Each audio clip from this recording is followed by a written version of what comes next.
From Pechanga Arena, San Diego, and Ron Newman Field, it's time for Major Arena Soccer League action as tonight the San Diego Sockers conclude a 4-match homestand taking on the Mesquite Outlaws. Craig Elston here with you, flying solo tonight on MASL TV. My regular partner Nate Abarea on vacation watching Liverpool defeat Man U up in Northern England earlier today. We hope to have a similarly important worldwide football matchup for you tonight. The San Diego Sockers checking in at 7-1, winners of 7 in a row. However, they're staring at the taillights of the Monterey Flash, who have won 3 times this week to improve to 13-0.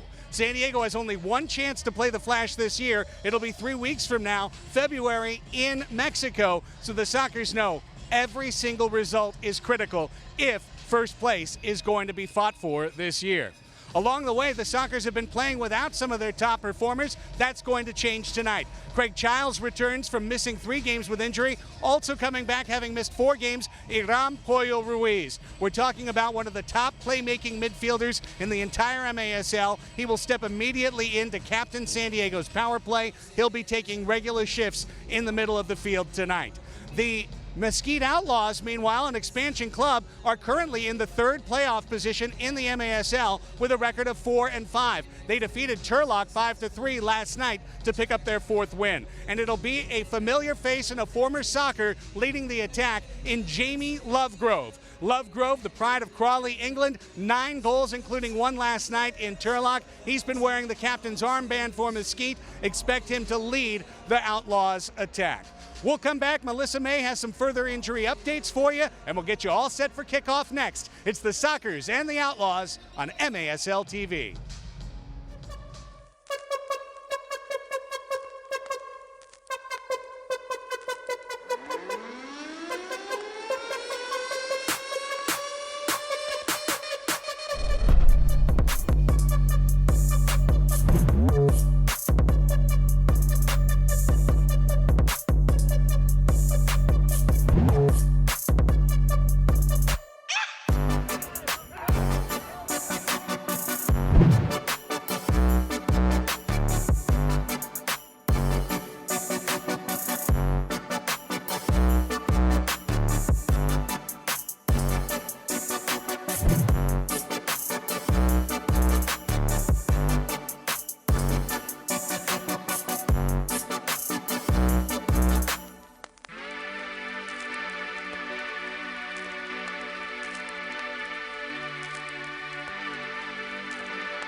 Tequila. Treat yourself to the finer things in life.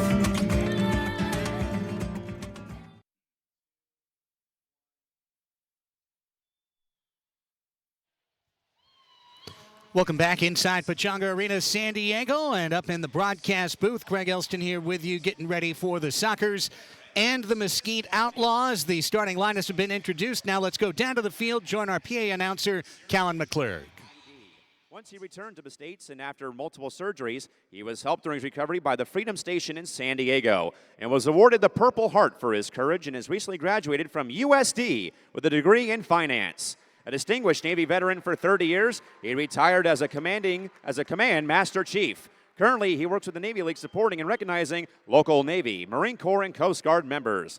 Fans, please welcome both of our hometown heroes this evening, Povis McKnightis and Marty Magana. And thank you, gentlemen, for your service for our nation. And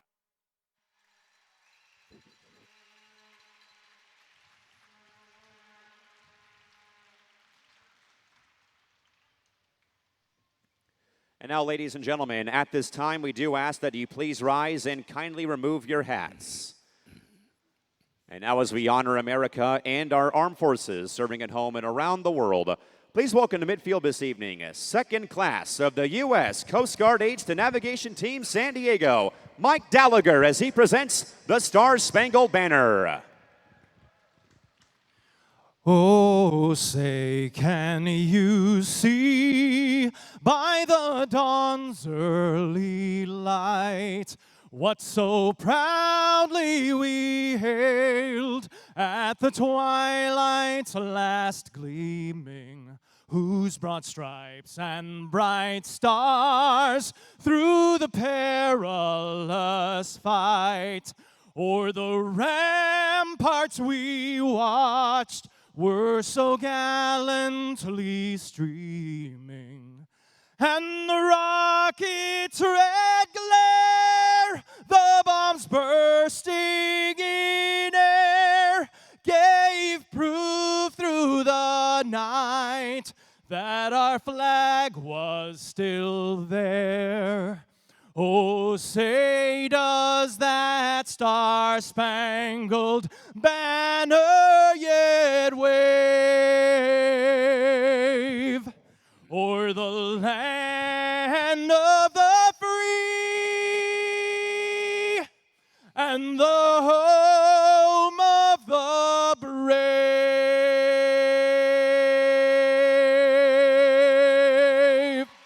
Once again, ladies and gentlemen, Petty Officer Second Class Mike Gallagher with our national anthem.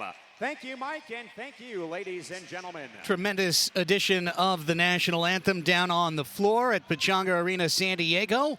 We've got a great crowd still settling into their seats. A lot going on tonight at Pechanga Arena, San Diego. It is First Responders Night, and we've got a first responder bubble soccer match at halftime. It's also SD Loyal night, and at halftime we'll be introducing the new players and coaches from our new pro soccer team. All that still to come. We've got a game to play, and let's go down and welcome the second member of our broadcast team tonight with some injury updates. Here's Melissa May. The Sockers have a few notable injury scratches tonight, including Luis Pee-wee Ortega, who's still nursing that hamstring injury. Luis Piffer and Cesar Romero are both out with leg injuries as well. Good news is Captain Craig Childs, Iram Pollo Ruiz are back in the lineup tonight and will be seeing some playing time. Craig, back to you. Thank you so much, Melissa. We'll be checking in with Melissa down on the field throughout the match with halftime and post-game interviews as well. There you see the captain, Craig Childs.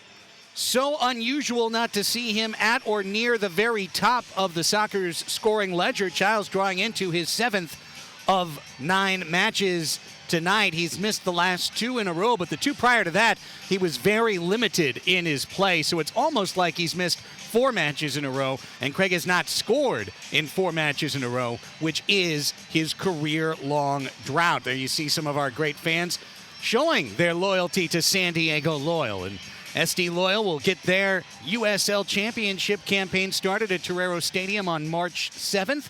The Sockers and Loyal have no conflicting dates. And for the first time, the SD Loyal supporters group called the Locals are out in force here today at Pechanga Arena, San Diego. They have merged with our Deep End. And I was told by our tickets director, Mary Beth Hughes, that the Deep End is totally sold out. So we should have a lot of spirit here in the arena tonight. One other notable change, and that's the starter in net this evening for San Diego. It will be Diego Arriaga getting his 2nd start and 3rd appearance for the Sockers this year. Arriaga started a 6-3 win over Soles de Sonora back in December. You might remember the last time Soles was in town that Arriaga played about 7 minutes of the 3rd quarter. They had a prearranged thing where Boris Pardo was going to go 30 minutes and then Diego was going to go 30 minutes, and it didn't quite work out. Arriaga gave up 3 goals, got replaced in net by Pardo. So tonight, very important for the confidence of young Diego Arriaga, the 31-year-old out of Mexico City, Mexico, as you see General Manager Sean Bowers getting ready to clear the floor, that he has a solid start tonight. Tonight, match night 9 for San Diego, their 7th of 12 home matches tonight. It's been a very home-heavy schedule. That is about to change, and change dramatically, with San Diego on the road for the next 3 weeks in a row. A 6-match road trip coming up. There you see it.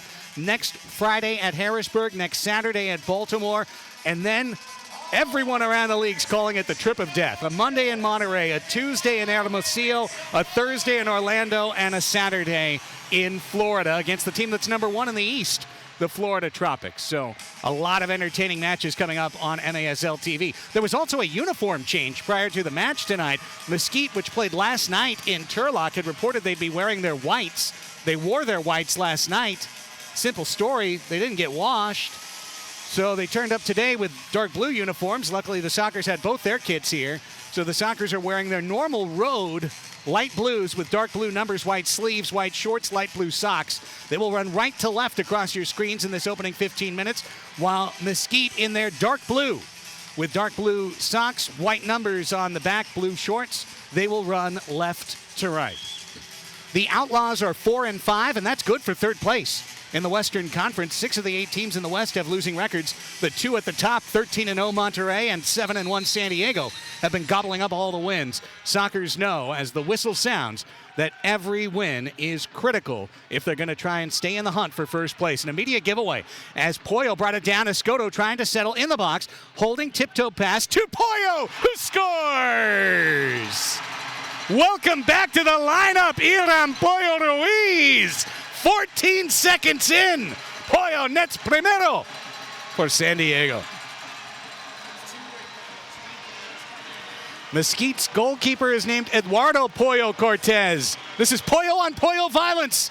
The left foot wicked into the upper left corner. Nothing Cortez could do. He was helpless to the result. And the quickest start for the Sockers all season. 1-0 San Diego. 14 seconds into the match. For Pollo, his second, make that his third goal of the season. And for Brandon Escoto, that's his 6th assist of the year. So a great start for San Diego. Aligwe dumped inside the red line, and San Diego recovers. There you see the top 2 attackers in your screen for Mesquite. Jamie Lovegrove, number 32, at the top of your screen, just retreating out of view. Number 20, Vicmore Aligwe, both ex of the Dallas Sidekicks. Here's a lovely pass. Farber off the wall, back to Leo. Leo holding, top of the key. Leo shooting, scoring! 46 seconds, 2 goals! Sockers rolling out minute 1.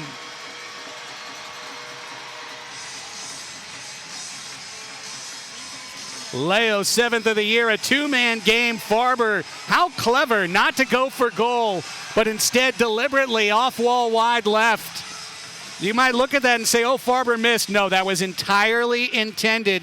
The 37-year-old seeing 2 defenders and a keeper in between he and net, played it off wall to Leo. Leo makes no mistake for his 7th goal of the year. What a start for the San Diego Sockers. And this is almost an own goal by Cardenas. He forced Pollo Cortez into a tricky foot save of his own player. Here's Pollo. And already 2 celebrations. Here's Bond. Bond trying to send it back post. Good idea. Giles was lurking. First shift for the captain after missing 2 games and most of 2 others. Giles, the 35-year-old out of Poway, to Pollo. Pollo will be back in his hometown of Hermosillo in that first week of February. Guerrero Pino now plays it into the corner. Pollo can bring it down, drag it back out. It's Emmanuel Aguirre. Aguirre will work it all the way back. And San Diego has space for Pollo. Giles, 1-2. Pollo coming in, right edge. Pollo off the wall. Giles is there. He scores! Craig Giles. 3-0 Sockers in 2 hot minutes.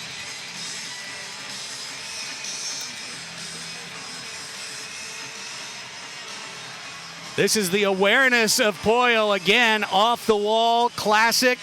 And frankly, we got to say, the lack of awareness by the Mesquite Outlaws and their defenders. A lot of ball watching. Look, 5 Outlaws all watching the ball. in the corner. None of them tracking the Sockers' all-time leading goal scorer. Craig Giles has his fourth, and Tatu, the head coach of the Sidekicks, unsurprisingly, has called timeout. So Pollo, goal and an assist. And goals at 14 seconds, 46 seconds, and 2 minutes in the first. The Sockers, who have not played a blowout game yet this year. Somewhat surprising, just given the quality of San Diego historically and somewhat lopsided nature currently of the Western Conference, but all these home matches have generally been tight. Most of them have been tied in the fourth quarter. Sockers trailing in the third quarter. But how about this avalanche of San Diego scoring? It started with Pollo from Escoto. And by the way, how about the accuracy? Watch all three of these shots go in the upper V. Farber to Leo, sticking a corner perfectly. Last but not least, a man who knows how to put it in the cage, Craig Giles. Left-footed goal. It's like they were hitting the bullseye at the top of the upper 90 each time.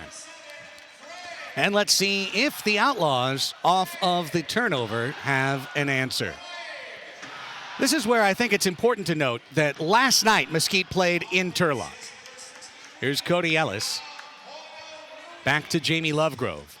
And it's a very difficult travel from Turlock to San Diego. It's basically 7.5 hours on the freeway. There's no way that you can really fly from here to there. And as such, the Outlaws got into the Dana at Mission Bay, our host hotel, around 4:35 a.m. today for this 5 p.m. game.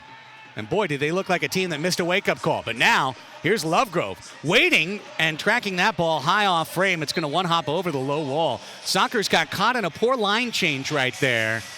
And we're fortunate that Lovegrove missed frame. MASL Primetime is the new home for the best highlights, interviews, and action from the MASL each week. Catch the latest episode every Friday on MASL.tv, as well as the Sockers Facebook and IGTV feeds and our YouTube channel. Alex Bastiavansky hosts this 30-minute deep dive into the MASL. Make sure to catch every episode of MASL Primetime. I have a feeling that the first 2 minutes of this match may be featured on MASL Primetime. 3-0 San Diego, out in a flurry of scoring. And it's not just 3 goals, 3 upper 90 cracks, 3 delicious goals scored by San Diego. Vicmore Aligwe off the loose ball, running, and he's got a man to his left. Aligwe dancing. He got interrupted by Emmanuel Aguirre, and then Cesar Serra comes over to sweep it up. Arriaga has been a spectator to the action and a very happy one so far in net. He's saying, guys, look how much you score when I'm in here. Maybe I'm your talisman. Serra leading the club in assists with 7. Distributes. And the header try tickles off of right post and crossbar. Leo looking for another gorgeous. Here's Serra. Serra on the steal. Serra shoots. That one blocked. Just went wide off the deflection. Now the outlet. Mesquite on the run. Ball in the air. Diego's got it in his crease. Oscar Romero was out there on the right wing, and he's the one who sent it into the area. He was looking for number 11, Anthony Powell, who had a 2-goal night last night in Mesquite. Working through minute number 5. Here's Taylor Bond. Had 2 goals and an assist in the last match. First real whistle of the night is a foul called against Mesquite. Serra and Leo almost put a 4th gorgeous ball in. How about that? And now, give Pollo Cortez credit. He was on that one, the keeper. Here's a shot from the wing. And speaking of Pollo Cortez, he denies a 2nd goal of the year for Emmanuel Aguirre. That shot into his bread basket, and he was up to the task. Loose ball. Bond coming in. Bond has Childs at the top. Bond trying to find a play. Puts it toward the top, but Powell had read the passing lane perfectly for Mesquite. Into minute number 6. Shots are 5-0 San Diego. Score is 3-0.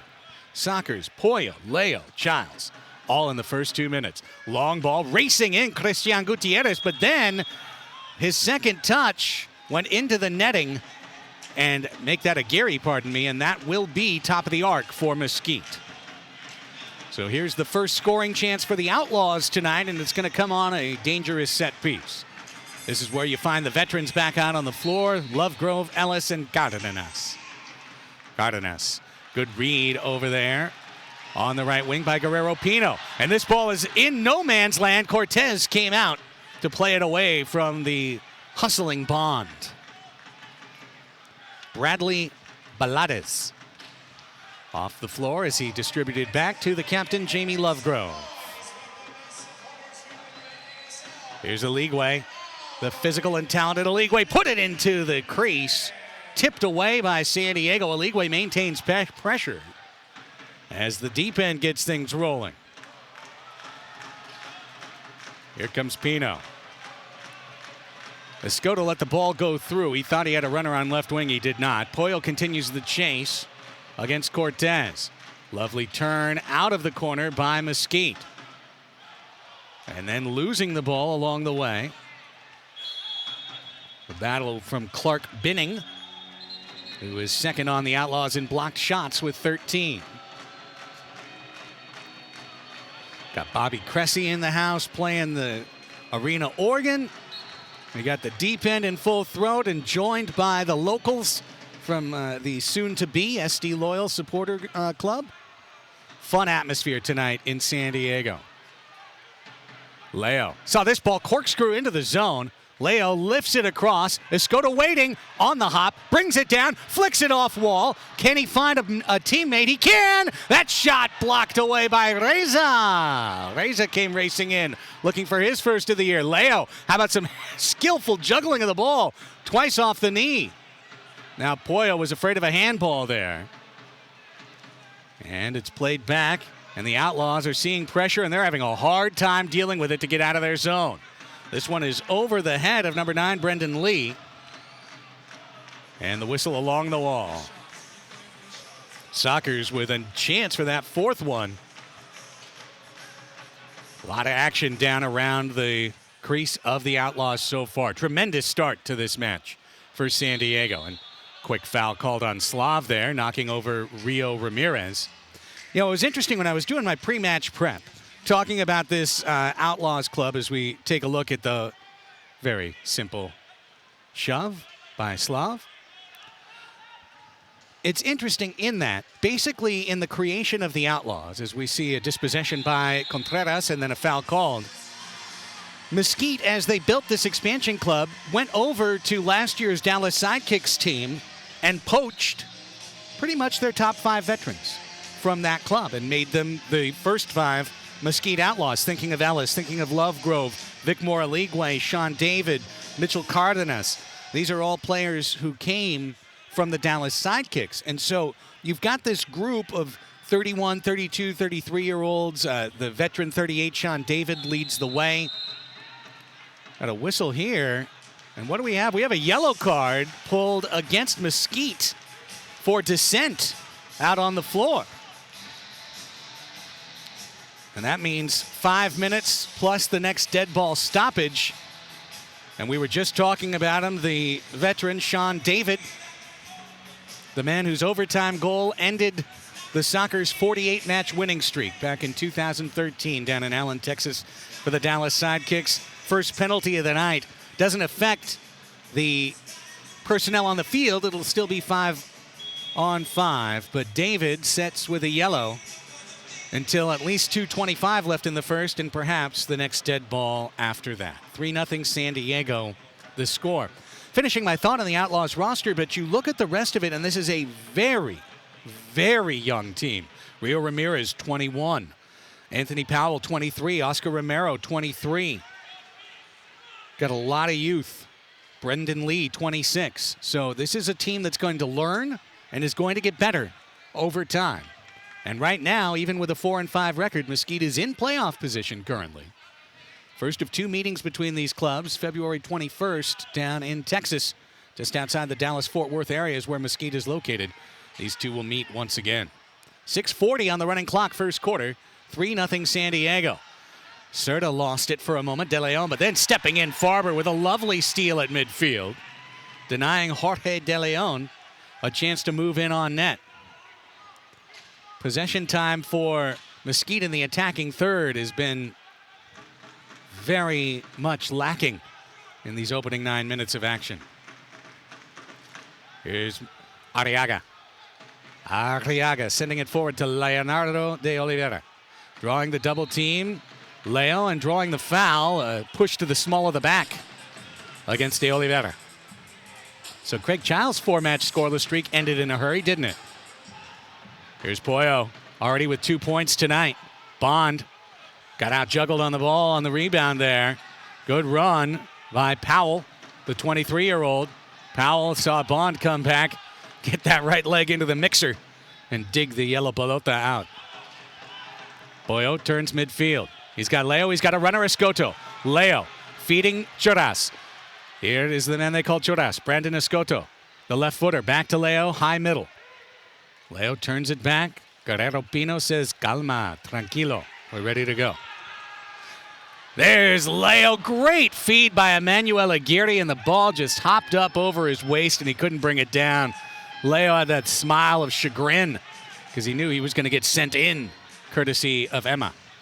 Speaking of which, Aguirre gets pulled in the back, and the easy foul called on Mesquite there. So the Outlaws looking like a team that's been up since 5 in the morning right now. And on a day of, dare we say, uncompetitive MASL matches, this is the 4th nationwide today. The first 3 were utter blowouts. Here's a 2v1 with a chance to change things. Lovegrove looking for the return. Coming in 2v1. Second chance, too high. Lovegrove needed that pass back earlier. Guerrero Pino did well to get in the way. But the mistake was made outside number 18, the rookie Oscar Romero. Right here is where he needed to send the ball. He waited for the second touch, and that's when it was blocked back to his foot, and he roofed it over the glass and into the high netting. Under 5 minutes to play in the first quarter. 3-0 San Diego, the score. Still waiting for that first officials timeout, too. Some pressure, and they'll call Slav for his second foul of the night as Ramirez went flying again.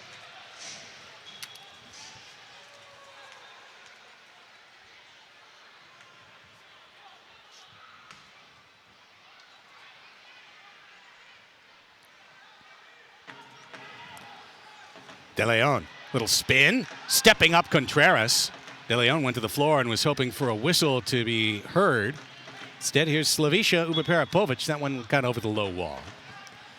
Soccer's already up 3-0 and haven't needed any contribution from Slav yet. Ubiparapovic leading the club with 9 goals and 15 points in their first 8 matches. Almost 2 points a match for Slav.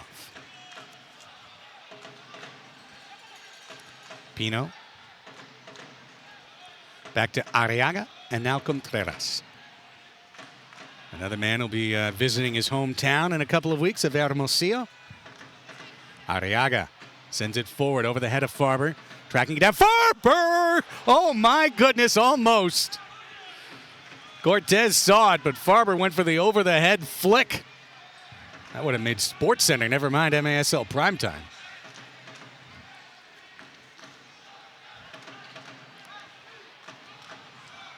Here's Pino. Ball's going to come around, and Arriaga is able to settle it.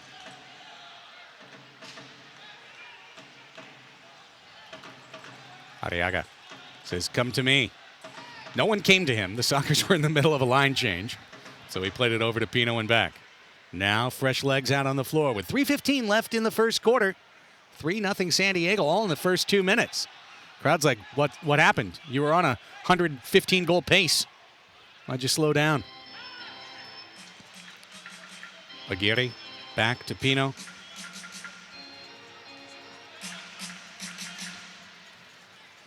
Sockers will be back home on Wednesday, February 12th. Best way to come is with that family 4-pack gang. Get 4 corner load seats, 4 hot dogs, 4 drinks for just $79, and free parking always for every Sockers match. Aguirre and Leo dispossessed in the attacking third along the north wall, dug back out by Escoto. Get your family 4-pack for that February 12th match. Easy foul called there against Mesquite, bringing Churras down. All you have to do is go to Sockers.com or call 866-799-GOAL. So free kick from straight away for the Sockers just behind the red line. Rivalry night, Baltimore Blast in town, February 12th. That will be a half-hour later start for a weeknight, 7:35 p.m. Of course, these Sunday matches at 5. Normally, Sockers go at 7 for a Friday, Saturday night. It'll be 7:30 for that Wednesday night. It'll be set 2 of the Sockers trading cards coming out as well on that night. And, hey, it's the Baltimore Blast. Here's Aguirre. Dug his way out of a wall double team. Back to Poyo. Poyo having a fantastic first quarter. Dropped it back off Serra. Working through minute 13, quarter 1. Leonardo de Oliveira showing off a little stutter step there. Poyo and Choras. Escoto. Dancing. Escoto. Drawing 2, sending it out. Serra takes 1 step to his left. Brings it back to Escoto. Now Serra at the top. Sockers working it around the perimeter effectively. Poyo trying to find some space, exploring pockets. Same with Leo, looking for an opportunity to turn his man. Did not find it. Good defense by the kid Ramirez there, the 21-year-old. Now back through the keeper, and the Sockers will play out of the back. Choras was expecting either a line change or a different pattern there. He's staying on. Slav is back on. Farber off.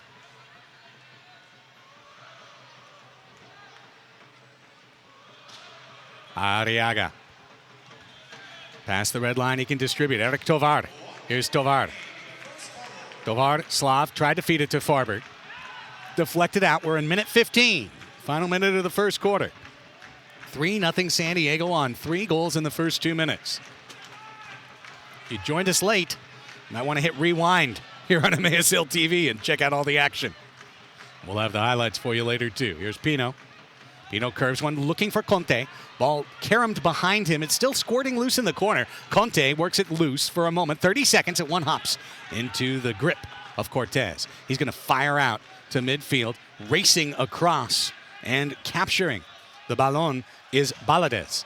Now, Mesquite on the rush. Stepping in was Conte to disrupt for just a moment Romero. Now Romero to the side, gets a return pass on right wing, and lifts one gently into the high corner netting. 8 seconds left in the quarter. David is out. His yellow card is done. And Sean David says, you know what? Possession's on. I'm just going to stay on the floor. Get out of here, rookie. Let the veteran step in. Sockers need to defend this set piece to have a clean quarter. Lovegrove wants to disrupt things. 8 seconds. Lovegrove cuts it to the top. And a missed shot. Second chance. Kick save Arriaga. Balades. And there is Arriaga as the horn sounds. 2 saves for Diego to close out a clean quarter for the Sockers. 3-0 San Diego leading Mesquite. You're watching the Sockers and Outlaws on MASL TV.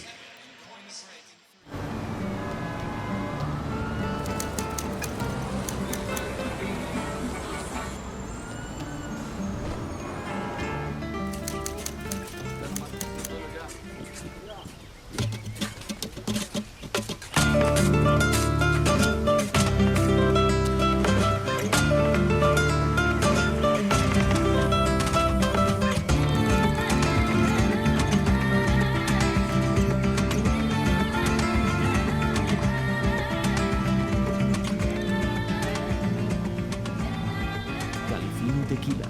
Treat yourself to the fino things in life. Your team. The perfect fit. The game ball. Are you ready? Soccer Loco. Next level performance. All right, yeah, thanks for sure. I'll be there. Hey, wait, hold on. I'm running by the field right now. You're never gonna guess. Dude, Medina's here. I think he's trading for a comeback to the Sockers. What are you talking about? Medina? He retired 2 years ago. He's too old, bro. Oh, dude. You're right, bro. He's too old. Okay, so that barbecue, yeah. Don't wait for the ring. Call your Cairo today. Dr. Corey's office, how can we help you? I got this. Let's get him in. Okay, sounds good, Mr. Medina. We'll see you shortly.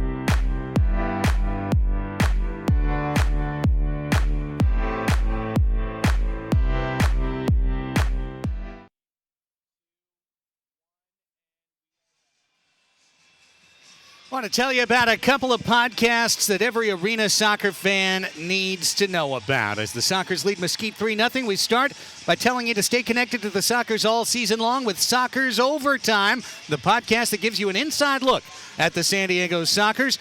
I am the host, along with our Nate Abarea. Jerry Jimenez chips in quite regularly. We bring you weekly recaps, previews, exclusive inside info, interviews, and more.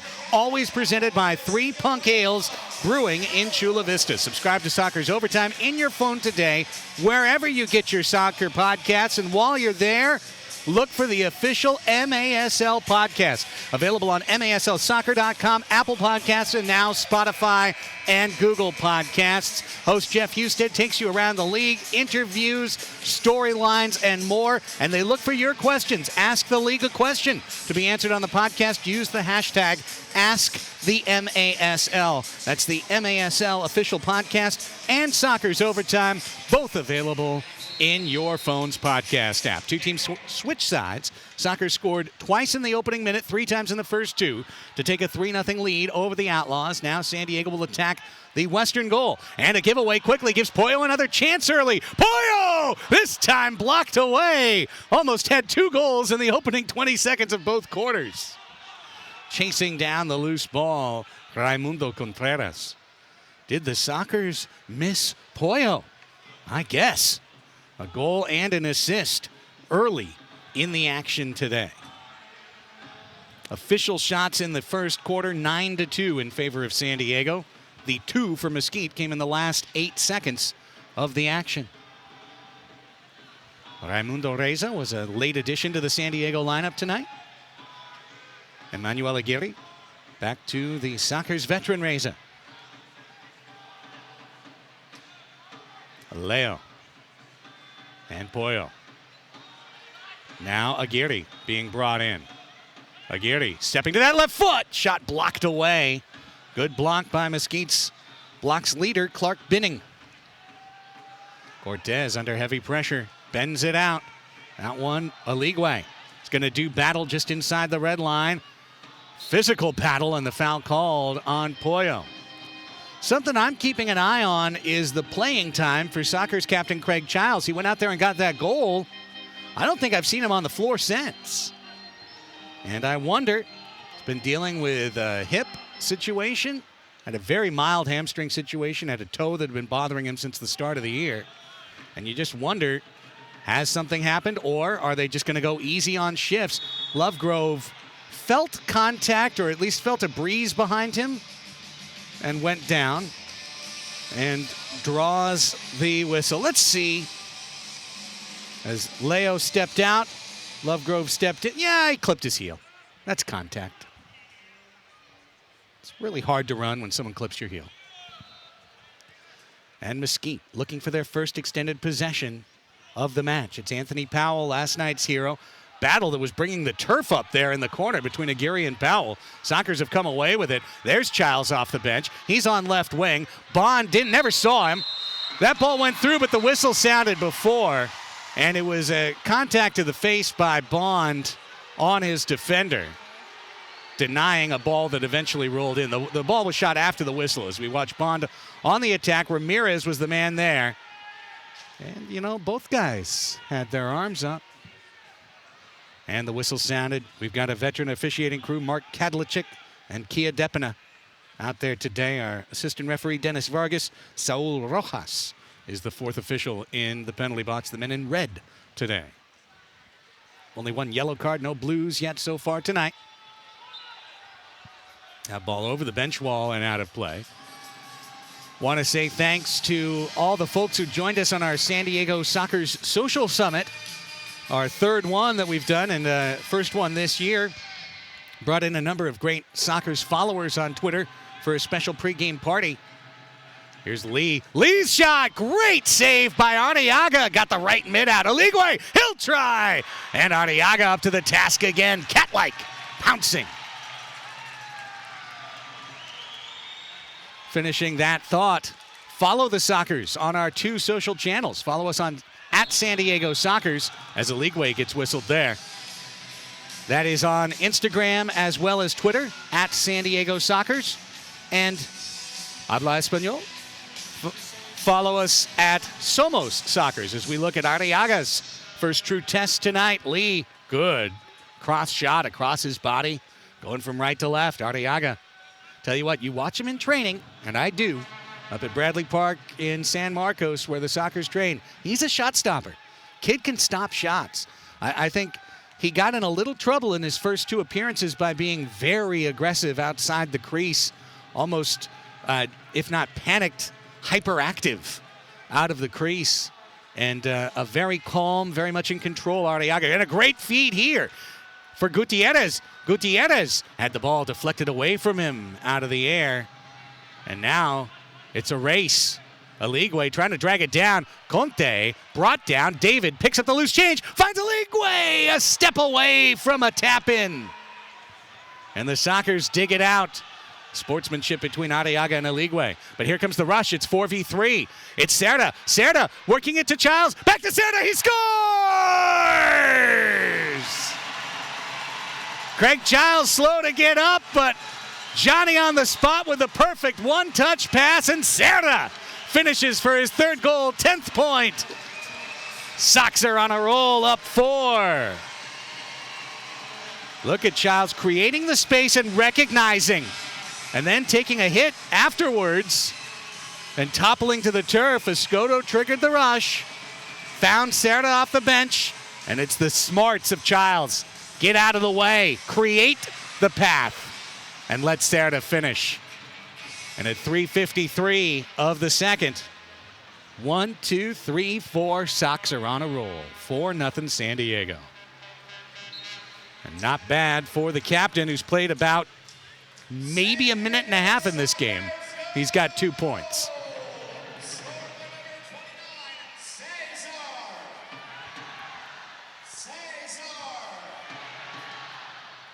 Powell saw that ball whistle past. Pino down in the corner.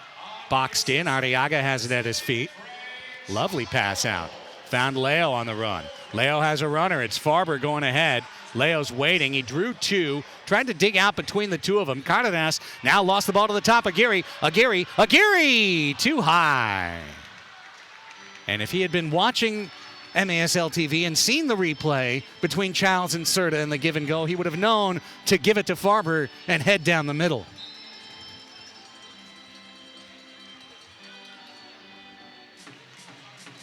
Soccers haven't had a lot of 4-goal leads this year. In rare territory, especially at home. And of course, when we say that, it almost sounds a bit silly. I'm sure many of you, as this ball is in off the wall, and Soccers thought it was going to be a handball on Mesquite's Baladez. Baladez continues to pressure Arriaga, looking for passing lanes and finding Leo on the north wall. Leo steps to the middle, feeds Bond, 2v1. Bond had to wait for the ball to settle. Now he's got Pollo. The trailer is Leo. Leo's scooping shot was blocked by Cardenas, and it's back to Pino. Aguirre.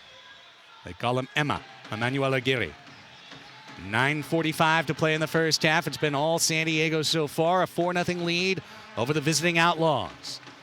Escoto waiting for this ball to come down from Arriaga. Over the head of the 5'4" Escoto. Grow, kid, grow. Here's Lovegrove. Back to Cardenas. De Leon settling things down. Mesquite knows slow and steady can still win this race. Plenty of time. No reason to panic. No reason to break your form. Ellis and Lovegrove, 2 veterans who very much know how to settle things down for clubs that have gotten off to a sideways start. Lovegrove and Aligwe are going to be called upon a lot. Conte is being called on for that man-to-man marking against Aligwe. Good job there against the native of Frisco. Vicmore Aligwe joined 5 Soccers on the U.S. men's arena soccer national team on their trip down to Perth, Australia in the WMF World Cup in October of last year. Aligwe steps out on the steal there against a member of Team Mexico from Perth, Australia, Raimundo Contreras. De Leon turning with 8.5 left in the second quarter. 1 goal in this quarter. It came from Cerda on the setup from Childs, the 1-2 inside the box at 3:53. 4-0 Soccers. Ellis. Back to Lee. Now David. Sean David bouncing one up the wall for a league way. Vic Moore turns to face. Double team greets him. Pino and Contreras. Vic Moore at the end of a long shift coming off. Binning. Sends it back. David running the show to Ellis. Under 8 now in the second quarter. Best way to know what's happening in the MASL, tune in to Kick This every weekend. Soccer Sam discusses the ins and outs of all the MASL action. Kick This Saturday, 11 a.m. Eastern. Into the crease, David back out, Binning. His shot affected by Conte. Should have been a block. There's Ellis. Ellis bouncing ball, keeps it alive in the corner for Powell. And then missed touch by Brendan Lee. Had to chase it down. Binning just fires it into the crowd. And returns possession to San Diego. Again, Kick This every Saturday, 11 a.m. Eastern on iHeartRadio. Timeout. 7:21 to play. Second quarter, we take a break with Calafino Tequila. Soccer's leading it 4-0.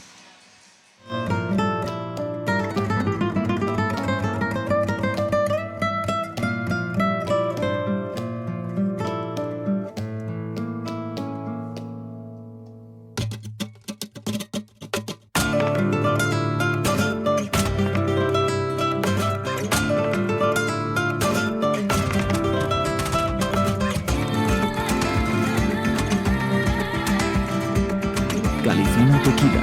Treat yourself to the finer things in life.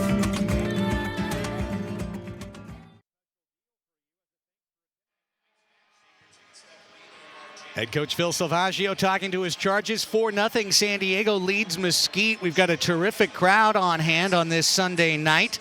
And we remind you, just 2 home matches in the month of February, but they are both can't miss matches. Our next home game, Wednesday, February 12th, when the 8-time champion Baltimore Blast return to America's finest city for the first time in 6 years. 22 combined championships on the floor when the Sockers and Baltimore meet. There is no more interesting soccer rivalry in this sport. You can see it in person. Wednesday, February 12th, 7:35 start. And you're going to want to get there early as we hand out the second set of our brand new Sockers trading cards designed by Travis Peterson. If you had joined us for the Fury match or this match, that ticket you have is good for a buy one, get one free coupon for the Blast game. So call the tickets department at 866-799-GOAL. We will see you there. February 12th, the Blast, and then February 29th, Leap Day, the Milwaukee Wave. The defending champs, the 7-time champs. So you've got an 8-time champ and a 7-time champ coming in to play the 14-time champs on the 12th and the 29th, 2 of the most anticipated games the entire year on the MASL schedule. Get your tickets for both, 866-799-GOAL. Go to sdsoccers.com/tickets. Check out all the tremendous group rates. The family 4-pack, 4 tickets, hot dogs, drinks for $79. Lots of options for you and your family at sdsoccers.com/tickets. Under 7 to go here. Sockers trying to dig one out of the corner through the double team. Leo throwing elbows, moving the pelota around. And well played and defended by Mesquite to get it out of there without an attack on net. Valadez brings it back through Ramirez to Cardenas. Mesquite mostly quiet in this match. They've had a couple of glimpses at net in this second quarter. Now, good ball out by Cortez. However, as Ramirez waited for it, that allowed Farber to catch up. Unfortunately, Farber went right through the kid. And the 21-year-old out of Arlington hit the floor for about the 6th time in this first half. You see Farber got that boot up, too. That was a aggressive approach. Free kick. Cardenas. Here's Lovegrove. His shot! Wide to the right. Chested down, trapped and protected by the Outlaws. 1 man off, 1 man on. As we go under 6 to play in the second quarter. Coming up at halftime on MASL TV, we'll bring you a halftime interview with Brian Farber. Here's a league way in the corner. Our league way trying to work his way out of the double team. Bring you interviews with both coaches at the end of this half as well. Lovegrove stepping in. Lovegrove on attack. His shot kicked away. Arriaga. Well done. And the pinball going back and forth. Leo was held off by Cardenas to keep possession through Duarte. De Leon now. 5:15 left in the half. Lee, zigzag run. Lee, right-footed shot. High, over frame into the high netting. And it'll be a goal throw for San Diego. The Sockers thank Miter USA for providing today's match balls. You're watching the Sockers and Outlaws on MASL TV. Catch every game each week on the league's official streaming home, MASL.tv. Follow the MASL at MASL Soccer on Facebook and Instagram, and at MASL Arena on Twitter. Long ball, Arriaga. Running it down is Aguirre. Aguirre in the corner. Emmanuel Aguirre has Childs at the top. Didn't see him in the middle of the crease. Aguirre working on Powell 1v1. Now Childs saw the ball squirt between his legs. And it's going to be tipped away as the Viking chant starts for the deep end. Slav doing one-on-one battle with Oscar Romero in the corner. Nifty little backheel pass. Then Slav saw that one go past his back to Emmanuel Aguirre. Aguirre with some clever hip fakes through Bond. And they've got the Viking clap going all the way through Pechanga Arena, San Diego. Great to see. So fun to see so much energy generated by our supporters group, best in the league. Childs working with the veteran Cody Ellis on his back. Craig Childs, goal and an assist in his return to the lineup. He's got one! And a lovely save by Cortez. Bond teed up Childs at the top of the box. And I tell you what, when you see Craig Childs shooting with that kind of power, we hadn't seen it all season before tonight. Childs looks like he might just be back. To the top, Leo. One pass, keeps it moving. Through Pino. Leo! Off the post! Leo's tickled red twice. Out of bounds, top of the arc. Free kick for San Diego. Great opportunities.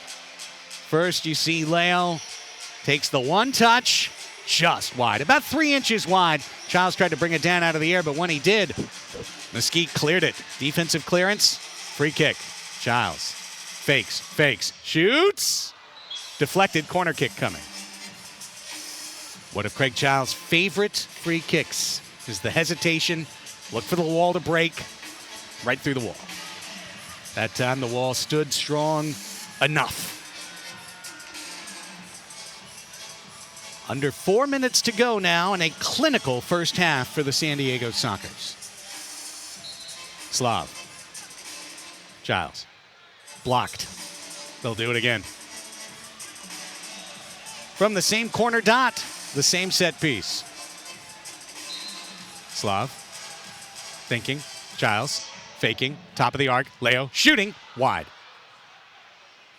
Leo gets his head in the air over the back of Lovegrove. Slav played it niftily along the half wall. Leo stepping out. Leo crossing. Here's the opportunity. Bumped off the ball with Tovar. Banged out of there by De Leon off of the southern wall. And the Sockers change personnel. Working down to 3.5 minutes left in the second quarter. Arriaga having himself a fine quarter and a fine half. Gutierrez. Tiki-taka back through the keeper. Escoto starts his run up the north wall. Arriaga to Serra, who picked up his third goal of the year.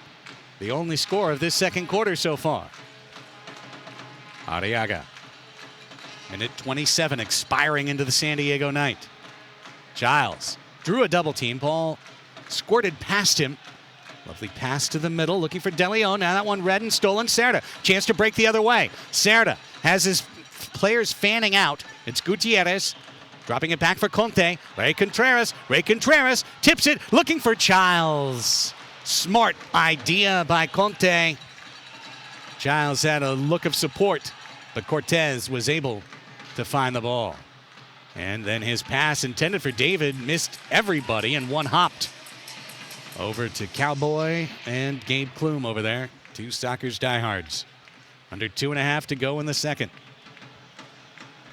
If you're wondering where my broadcast partner Nate Abarea is, he If you've listened to Soccer's Overtime, you'd know this because we've talked about it like 3 pods in a row. But he had a lovely vacation to Ireland, and then today made the quick trip over to Northern England, and he was at Anfield for Liverpool's 2-0 victory over Manchester United today. Talk about 2 legacy clubs. What an amazing moment for that young man. So cheers to Nate Abarea, who may or may not be watching us from North England right now. I'd like to think so. Leo. Leo dances his way past the kid Ramirez. Shoveled toward the middle, but that pass was deflected. And it's going to bounce back to Contreras.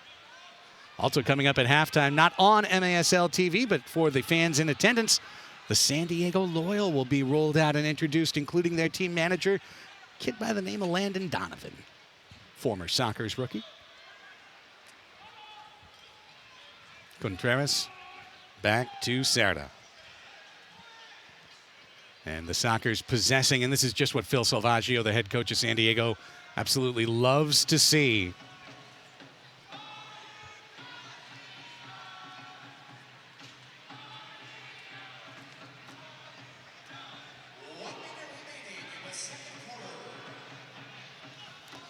Minute 30, Bond. Running into the corner is Tovar. Our guest on Soccer's Overtime this week, Eric Tovar.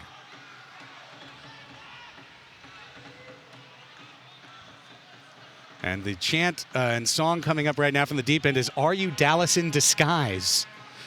to Mesquite, which is pretty funny. 33 seconds left.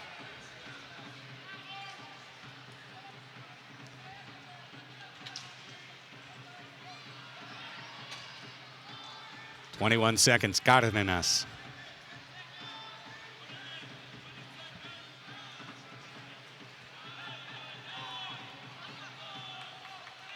Ten seconds left in the half. Cárdenas hoping for one shot on net, and it's not going to happen. Conte is going to dribble out the clock and end a scoreless half for Mesquite, and a close to perfect first half for the San Diego Sockers. Just 1 goal in that second period. Cerda from Childs at 3:53 to make it a 4-0 score. The 2 clubs trudge off the floor. And the Sockers happy to have a 4-0 lead in their hip pocket. We'll be looking to hear from both of our head coaches down on the floor coming up momentarily. Again, the scoring. Iram Pollo Ruiz at 14 seconds of the first quarter from Escoto. Leonardo de Oliveira from Brian Farber at 46 seconds to make it 2-0. Childs from Pollo at the 2-minute mark. That made it 3-0. And Cesar Cerda from Childs at 3:53 here in the second. 4-0 the score. Down to the floor, and with Mesquite head coach Tattoo, here's Melissa May. Coach Tattoo, you've obviously had a busy couple of days playing in Turlock last night and then having to make the road trip down to San Diego. What are the biggest challenges you're facing in tonight's game? Well, no, for us, we're a new franchise, so we're a little immature. You know, we do not realize it's a tremendous challenge, the back-to-back games when the other team does not play. And we come out in the first, shift, we allowed 2 goals. You cannot do that. And against a great team like this, you have to come out. At least you have to perform until the point you get tired. We start fighting after we fall behind. That's not good enough. Well, Coach, what adjustments are you going to make coming out of the half? Well, it's a brand new franchise. So we're not comfortable doing high pressuring, and we're tired. This is our system. But now we have to, back off a little bit and see if we contain a little bit, slow down the pace of the game because we're tired. Well, thank you so much for your time, Coach. I appreciate it. Craig, back to you. Thank you, Melissa. I will allow you to go track down your second man on the floor. And in fact, Phil Salvaggio will be joining the club on the broadcast momentarily. Phil is staying on the floor with a scarf because he's going to be exchanging that scarf with SD Loyal manager Landon Donovan. But right now, let's hear from Phil with Melissa. Coach Salvaggio, you're coming out of a bye week. How important is having that rest at this point in the season? Oh, it's great. As you can tell how we started the first 3 minutes, 3 goals, and it was fantastic. So we needed that rest. Speaking of those goals, it seems like your offense is really clicking. What would you attribute to that success? Having the 2 weeks off really helps. Now we got a big road trip coming up, so we got to finish this out. We got to finish on a positive note, and then we got a lot of games coming up. So the SD Loyal are here tonight at halftime. How excited are you to have basically soccer year-round in San Diego? I love it. We have outdoor now with the USL, and Landon's the coach, so me and him could talk about some advice. Thanks so much, Coach. Craig, back to you. Great job, Melissa. We appreciate it. And we may be seeing Boris Pardo in the second half. We're seeing Boris warm up right now. Interesting note. Let's go to break. We'll bring you a halftime interview with Brian Farber, and we'll bring you second half action. You're watching the Sockers and Mesquite 4-0 San Diego. Your score at halftime on MASL TV.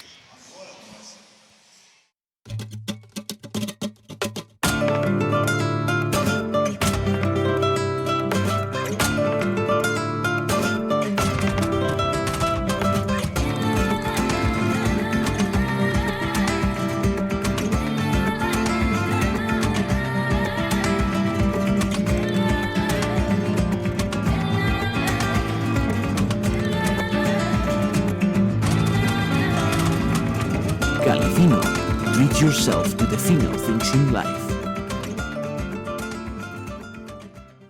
The proud son of an immigrant father, John Hernandez found his own path through a field of smoke.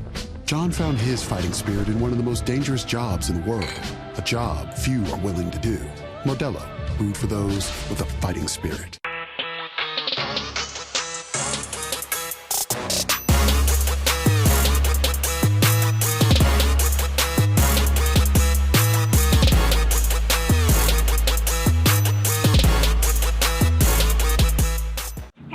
It's Paulina Salazar, your preferred real estate agent for the San Diego Sockers. I would love the opportunity to show you guys what I could bring to the table as far as real estate goes. So please do not hesitate to shoot me a text or a phone call.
It's halftime here at Pechanga Arena, San Diego, between the San Diego Sockers and the Mesquite Outlaws. And Brian Farber, as promised, is our special halftime guest.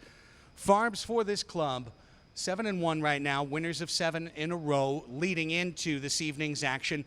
But I always feel being around that the club feels like there's a much higher ceiling than where they are right now.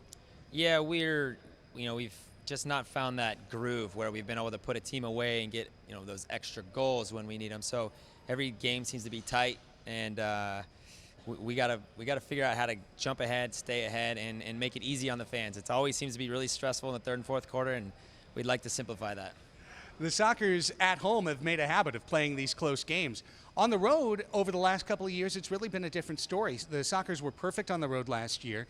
You're about to engage in a 6-match road trip after tonight's result. What are the thoughts from the club to be heading really away from San Diego for a while? Yeah, well, we haven't really even got that far. We've been trying to focus on tonight, but we know it's coming. East Coast trip, Mexico trip, and then Florida. So back to back to back, all tough games. So we're trying to come through that without losing too many games and keep our record sound. We got to try to keep our eyes on Monterey. Brian, when you first came to San Diego, you came as a star football player. You remain as such, but you've added a full-time job working with skills, working with a company that's grown just in the time I've known you, leaps and bounds all the time. We're catching you on a trip cross-country, some sort of business trip and whatnot. What has the experience been like for you in the second half of your career, but now with this incredible, different full-time opportunity? Yeah, everybody always kind of wonders what they're going to do when they retire, whether that's coaching or getting into something else. And for me, it's great. I know what I'm going to do, and I'm already doing it. I kind of have best of both worlds right now. The soccer's allow me to have this full-time job, and my full-time job at Skills allows me to continue to play and train with the soccer. So I'm very fortunate in that sense. But I just got back from Baltimore last night, where we were at the soccer convention, and things are looking really, really good for us. So Brian's one of those lucky folks who'll get to go to Baltimore twice in the span of a week. Very exciting. Now, Brian, I talk about the second half of your career, but let's be clear, you're having an incredible year this year at age 37. What has been working for you this season? Well, first off, you weren't supposed to say my age because nobody knows. No, it's just dedication to the game. I eat right. I maintain my fitness. I love the game. I love the guys. I'm having fun, and I think all of that together is what it makes success happen there. So if I wasn't having fun at practice and I wasn't enjoying myself, maybe I wouldn't be as active and exciting on the field. So it's kind of everything wrapped together. Life is fun right now, and playing with this team and this group of guys has me excited every morning. And so when I come out here and get to put on this uniform, I know it's there. I have a lot of pride representing the Sockers. I always have, and luckily for me, I'm able to still do it. Last thing, and I say this fully understanding you take it one match at a time. We're worried about the first half, second half against Mesquite. The Monterey Flash are 13-0. The Monterey Flash are a club that's knocked the Sockers out in the conference final 2 years in a row. The Sockers are sitting at one loss with one chance to play Monterey this year. Do you guys kind of think at all about where the Flash are and that at some point it's going to come down to them? Absolutely. I watched their last two games. Both games, they were potentially in a losing position. Turlock had them, and they let that one go. Ontario had them, definitely had them at 5-1 in the fourth quarter and let that one go. So I think, we have to stay focused on ourselves, and I think that if the path goes through Monterey, it has to go through Monterey.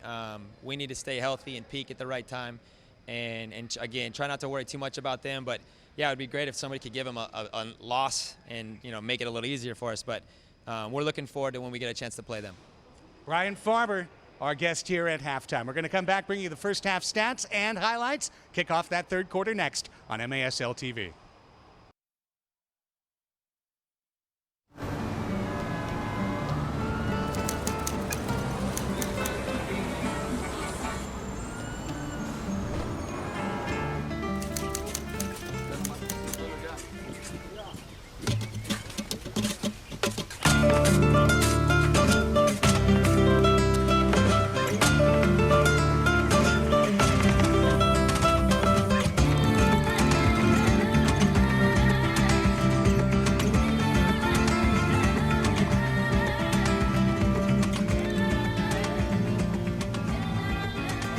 Tequila. Treat yourself to the fino things in life. Your team. The perfect fit. The game ball. Are you ready? Soccer Loco. Next level performance. All right, yeah, thanks for sure. I'll be there. Hey, wait, hold on. I'm running by the field right now. You're never gonna guess. Dude, Medina's here. I think he's training for a comeback to the Sockers. What are you talking about? Medina? He retired 2 years ago. He's too old, bro. Oh, dude.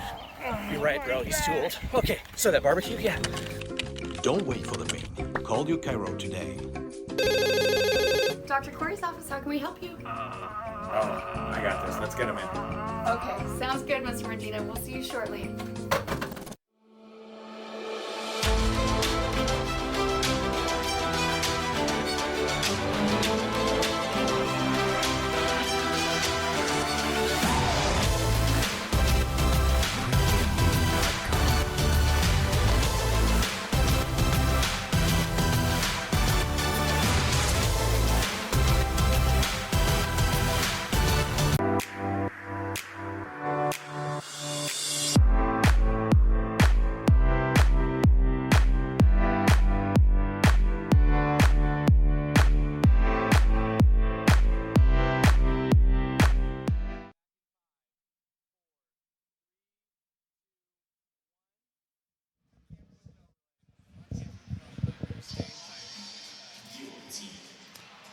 Sockers and Outlaws halftime action, some bubble soccer down on the field between our great first responders, and a 4-0 halftime lead for San Diego. How did it happen? Well, if you joined us late, you definitely missed the action. So let's bring you the first half highlights. And 14 seconds in, San Diego on the board. Escoto recovering the loose ball, tipping it to Pollo. Left-footed shot, upper left corner. Iran Pollo Ruiz with his third of the year. Then Farber, the smart pass off the goal wall, finding Leo. Extra touch to the right foot. He nails the top middle of the upper goal netting to make it 2-0. Give and go between Childs and Pollo. Pollo off the wall to Childs. Hits the exact same spot as Leo. High middle in the goal netting, 3-0. 1 goal in the second quarter. The run by Escoto up the floor, finding Cerda on left wing. 1-2 with Childs. Cerda drives it in for his third of the year. Diego Arriaga hasn't been pressured a lot.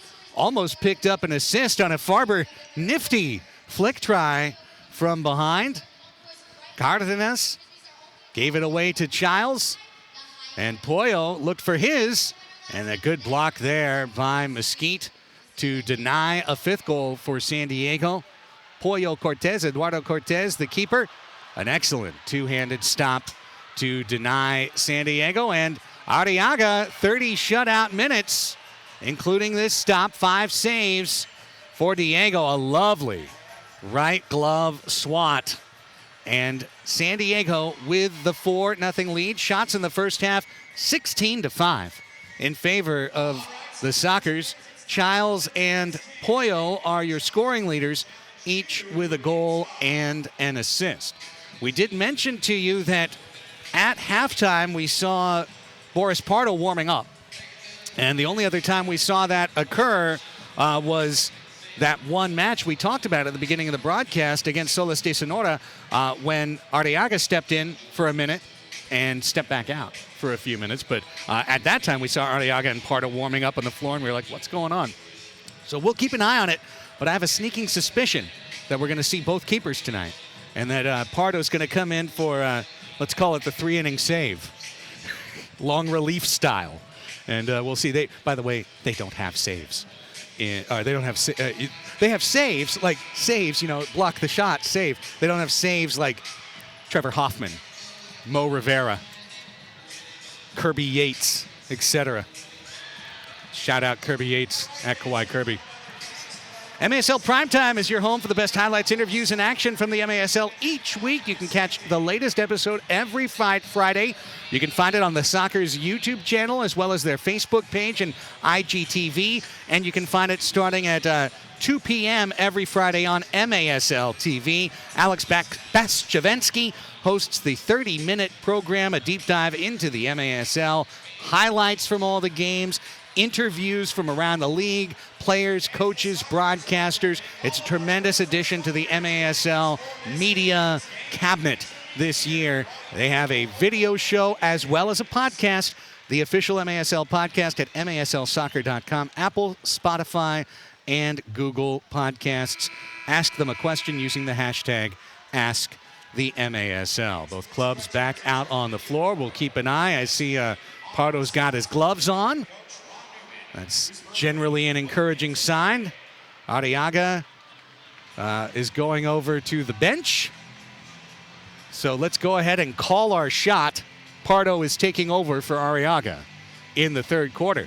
And I tell you what a confidence-boosting half for Diego Arriaga. Here's a kid, the last time we saw him, he made 0 saves, conceded 3 goals in 7 minutes, and had to be pulled from a broadcast, from an appearance that he had been scheduled for in the second half. And at that time, I think a lot of people wondered, did the Sockers just sink Diego Arriaga's confidence? Well, he's had a few weeks in practice to get it back going.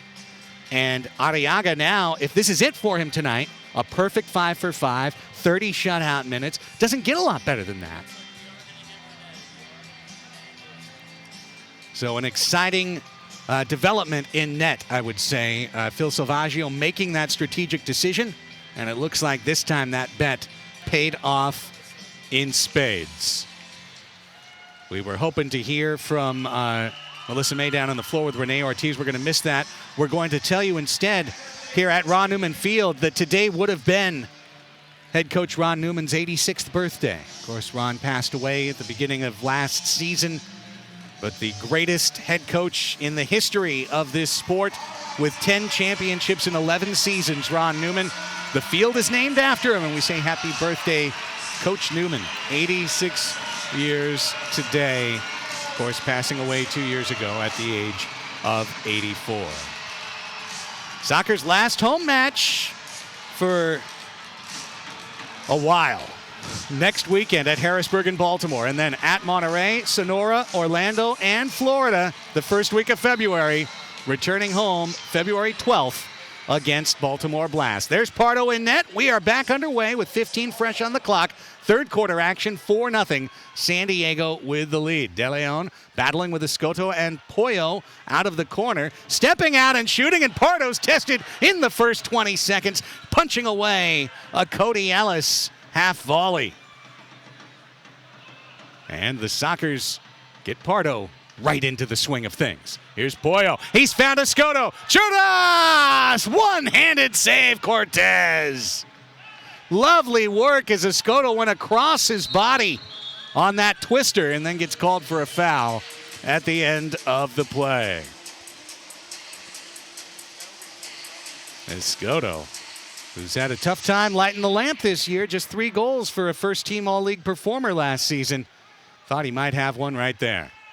Aligwe posting up with Aguirre. Aguirre sheds Aligwe. The foul is called on Emma.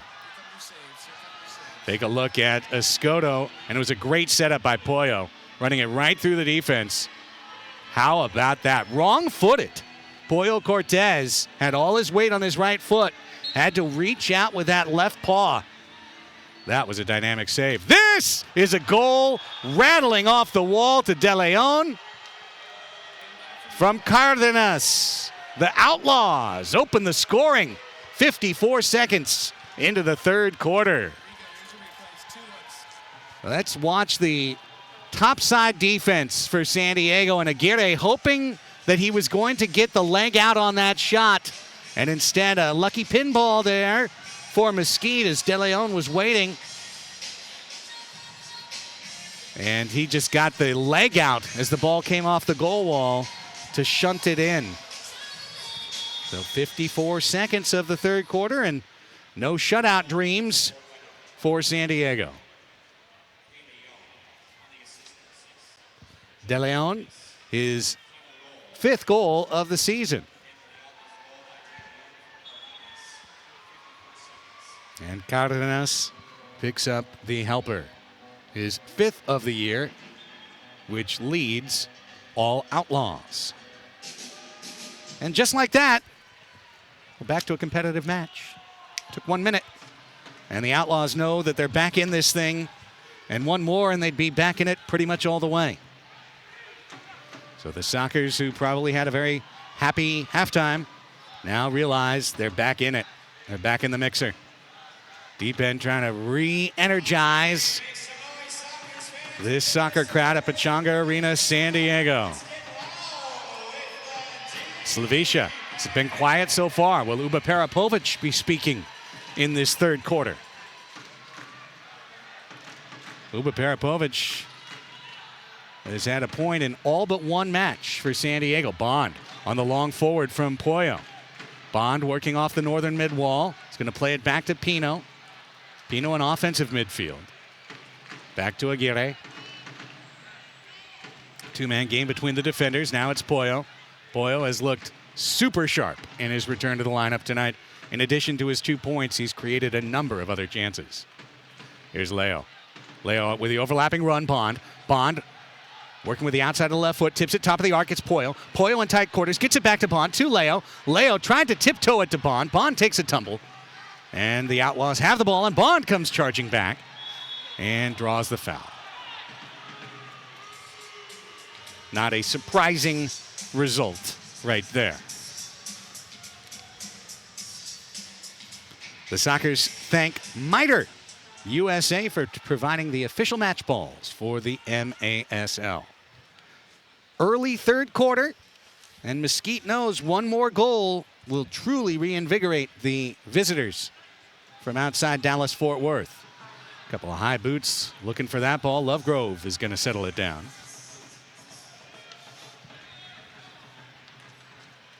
The Outlaws are a pretty tight defensive unit, and if you'd watched the first 2 minutes of this match, you would have completely disagreed with that comment, but only allowing an average of under 5 goals per match, 4.8 through their first 9 of the year. And again, we talked about it early on about how the Sockers really haven't blown anyone out this year. Well, when it was 4-0 early in the second, you thought they're going to blow someone out tonight. Now it's 4-1 in the third. Stay tuned on MASL TV. If you're a hungry fan of arena soccer and you've been looking for a competitive match, man, you've been waiting all day. Florida dismissed with the desiccated remains of the Orlando Seawolves today, 16-3. Blah. Utica City FC avenged their loss to St. Louis in overtime on Friday, beating them today in St. Louis 10-4. And then the Rochester Lancers have been the sparring partner for the East, and they got beat up by the Heat again today, 13-3, the final score. There's Pino. Lovely challenge of Aligwe in the corner and using the corner boards effectively. Slav stepping out and around, and the foul is called, and that's almost a cardable foul. However, not called as a card because of the position on the field. Baparapovic with the dynamic move here. First out racing Lovegrove, then cutting to his left over De Leon, and De Leon got that leg out. Dangerous play. Pardo saying, hey, you know, you let the kid Arriaga come in, they score 3 goals in a minute. You bring me in, you forget to defend a free kick. What's going on? I don't get no respect around here. Here's Jodas. Escoto, I just have a feeling he's going to get one in this second half.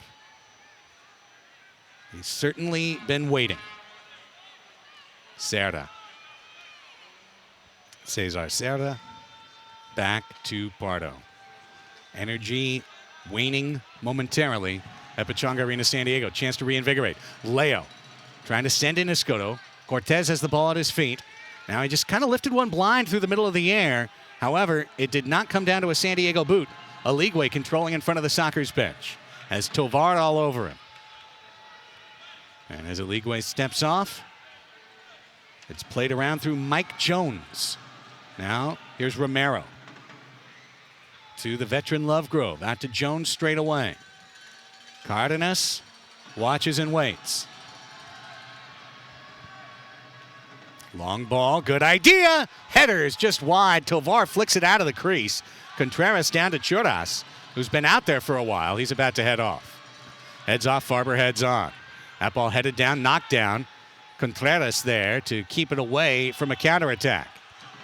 Farber moves it quickly, looking for Tovar. Tovar out of the air, off the wall. Lee drags it down. Pressure, and a foul called on Contreras inside the crease. We've got an upcoming match so big they had to add an extra day to the month of February for it. Join us on Leap Day, Saturday, February 29th, when the Sockers host the defending Ron Newman Cup champions, the Milwaukee Wave. We'll have thundersticks for the fans to make it loud in here. Plus, enjoy all the fun of our annual celebrity match at halftime. This should be one of the top matches all season in the MASL. Get your tickets now, 866-799-GOLD. Go to stsockers.com/tickets. This is the one you want to get your group together for. Bring your office down to the game. Bring your school down to the game. This is the one, your soccer club, whatever it might be, you're going to want to be there. Both matches in February. The Blast on the 12th, the Wave on the 29th. Two teams that have combined to hold up the last 5 Ron Newman Cups.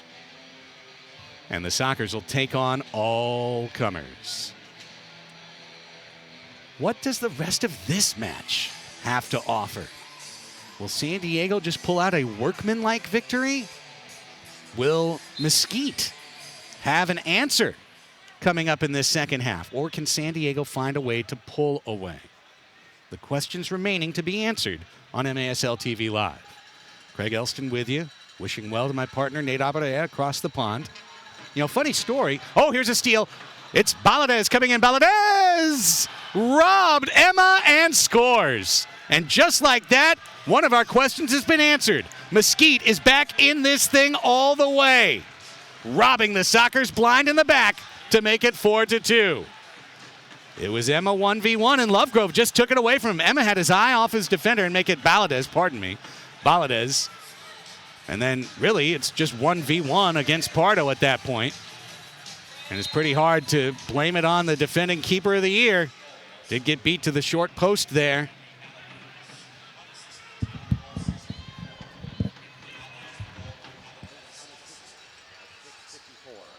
.654 the time of that goal. 2 goals in the third quarter for Mesquite. The game turns on a dime. And now is a chance for more. It's Aligwe coming in. Aligwe through traffic wide, gets it back, and Gutierrez takes a third goal off the line for San Diego. Battle and a man down, and still down for Mesquite. And as Pardo has the ball on the knee, holding the small of his back is Lee. And make that Ramirez, number 2, not number 9. Let's see it again. Ramirez in the air. And maybe the shoulder of Bond to the small of the back. We see it again as Ramirez goes up. Yeah, he got the elbow of Bond in the small of the back. Not a great feeling. Probably will be back. But I tell you what, that kid has really thrown himself around the floor tonight. Rio Ramirez, the 21-year-old. He feels 31 after the action. Grow up in a hurry in this sport. 4-0 to 4-2. Boyle under pressure, and you can just see it now. The Outlaws have a completely different spark. They're challenging on defense. They're winning challenges. Conte, however, coming up with a great slide tackle of the ball. 3v2. Sends it to the right wing. It's Escoto. And the wall pass misses both targets. That turned into much less than it could have been. Kicked away by Pollo again. Suddenly a tense match. It's David. Sean David, the veteran, stepping into that right foot. Great save by Pardo. That one was ticketed inside near post. He pushed it away with 2 hands. And as Leo tried to step through a double team, Lee took it away. Here's Lee working. Sends it back to Mike Jones. Jones up high, stepping toward the red line, stepping in and attacking. Pollo stays right with him. Has to play it back through Lee to David. 6:15 left in a not-so-great third quarter for the Sockers. David found it, but could only roll it into Pardo's grasp. San Diego defense has just turned off for the last few minutes. 4 seconds called on Pardo as nobody was looking for their keeper. And Boris right now is fit to be tied. I mean, you have to understand how frustrated this young man is. As it's top of the arc, we'll stay right here because they're not going to go to break. This is going to be a top of the arc chance for Mesquite because Pardo in his crease didn't get it away in the allotted 4 seconds. Sockers have given up a set piece already in this quarter. Cardenas fakes, Lovegrove shoots, blocked by the wall. Wall stood strong this time for San Diego. 9th minute gone, third quarter. 2 goals for the Outlaws this quarter. Trying or thinking about a bike. De Leon had bicicleta eyes, as my partner Nate would say. Then a foul against Mesquite, tripping up Pollo. Baladez will give the ball back to San Diego.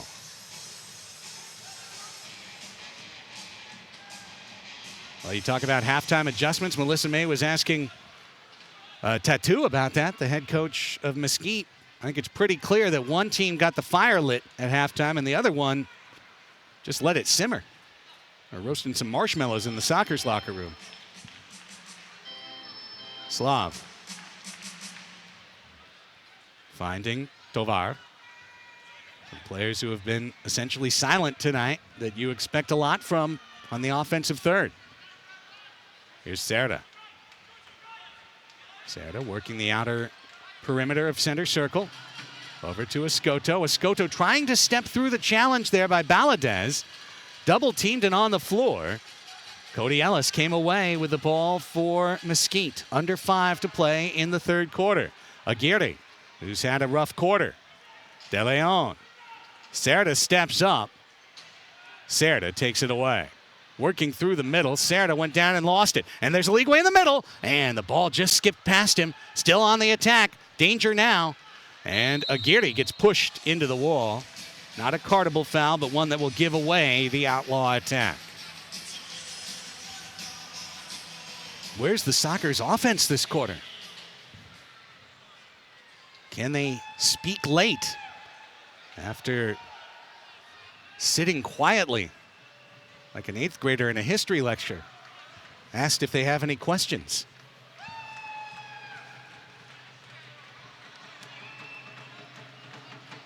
Contreras. Cerda.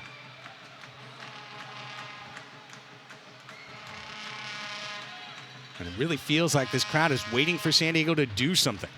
Cerda working into the corner. What can he do? Had the ball hop over his boot. Farber with a creative challenge there. And that went over the low wall against Mesquite. And could this be the break to unseal the third quarter for San Diego? It's a free kick coming up top of the arc. After this timeout, we pause from Pechanga Arena, San Diego and Ron Newman Field. 4-2 Sockers lead, third quarter on MASL TV.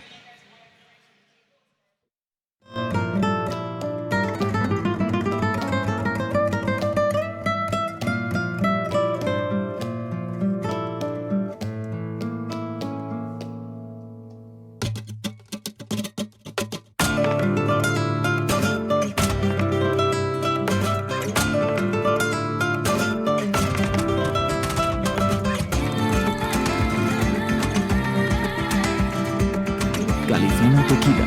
Treat yourself to the finer things in life.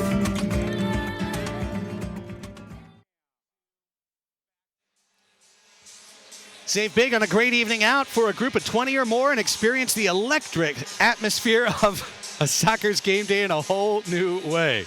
Create lifelong memories by attending a home match with your family, friends, company, coworkers, or sports team, and take advantage of our great deals on birthday parties, fundraisers, and business to business. You put together the group, we'll take care of the rest. Find out more, go to sdsockers.com/groups or visit our tickets reps here at Pechanga Arena, San Diego. 4-2 Sockers. It was 3-0 San Diego after one quarter, 4-0 at the half. The Sockers switched out Diego Arriaga for the first-team keeper in the MASL last year, Boris Pardo, and the Sockers defense and offense has yet to emerge from the locker room. And as such, the scoring gap has been narrowed from 4 to 2. Now a free kick, now Slav. Back heels Childs. Childs to the wing, and Escoto punts it into the high netting. Clever construct. The execution left wanting by San Diego. 3,218 in the house tonight. Great crowd on a Sunday night. And again, the Sockers going on a 6-match road trip after this. And let's see, San Diego just coming within about 30 fans of their season high for the year with the crowd of 3,200. 3,218 exactly. Whistle and a foul along the wall. We take a second look at it to see the distribution, and a clear foul by Contreras. Conte, a player very much willing to throw his body around, came in tonight with 8 fouls on the season in limited action. Here's Pollo trying to step out on Lee. He's going to find Bond. Bond on right wing. Bond steps to the middle. Left-footed shot. Bar down, not in. Bond with a rocket. Crossbar and down. Don't get much closer than that. See it again as Bond tantalizingly close to making it 5-2 to that left foot. And that hit the crossbar, the goal line, and out. Much like the Sockers wished could have happened last year with Miguel Vaca in overtime against the Flash. That one went crossbar down and spun in. Leo. Leo dancing. Leo, the Brazilian bull. 3 men around him. Pokes the ball out to Conte. Line change for San Diego. Childs jumps on the floor. Conte faked like he was going to come off and stayed on. Bond in the air. Now off a shoulder of Jones. This ball's bouncing along the wall, and it's a rush, and a great step up by Pino to short circuit that rush. Now Lee's going to find the loose ball. Lee's coming in. Lee just wide. Pardo helpless to that ball in the air. And now a foul against Ellis. And that's left a soccer on the floor.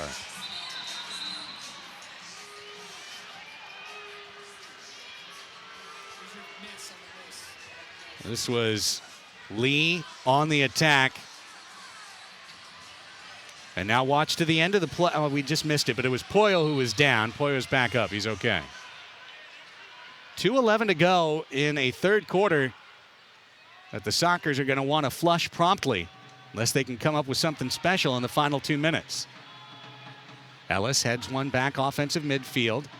Poyo reaching in on Powell to take it away from him. Brought down for a moment, hopping ball. Aguirre through Poyo to Pardo. Giles touches to the middle, crosses the floor. Uba Peripovic. Again, that ball hopping around right now. Giles. And Pino. His distribution for Slav. In the corner, Uba Peripovic. Slavicia.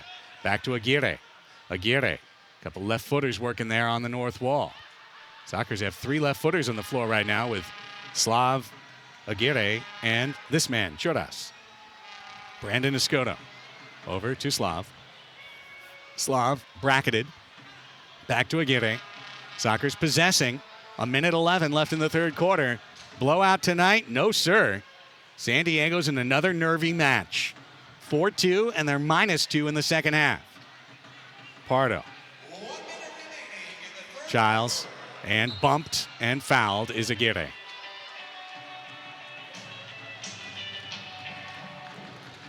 Choras. Draws 2. Choras on the floor, lost it. De Leon with Baladez.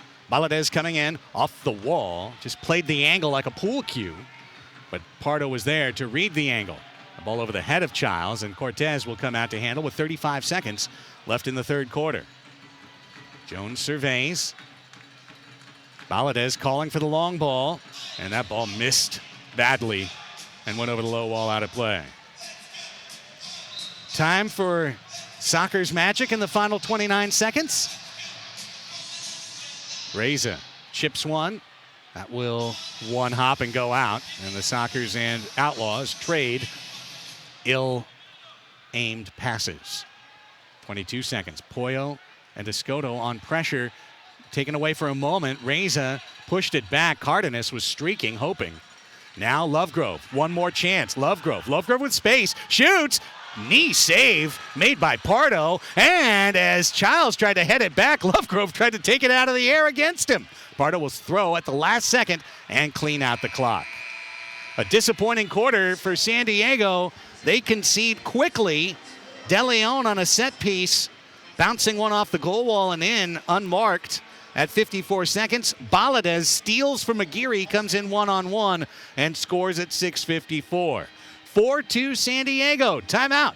Fourth quarter's next on MASL TV.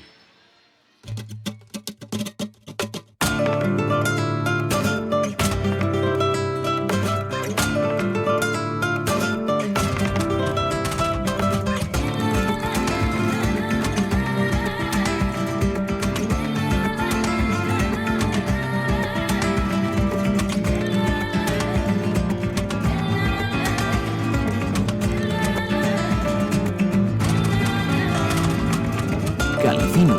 Treat yourself to the fino things in life. The proud son of an immigrant father, John Hernandez found his own path through a field of smoke. John found his fighting spirit in one of the most dangerous jobs in the world, a job few are willing to do. Modelo, brewed for those with a fighting spirit.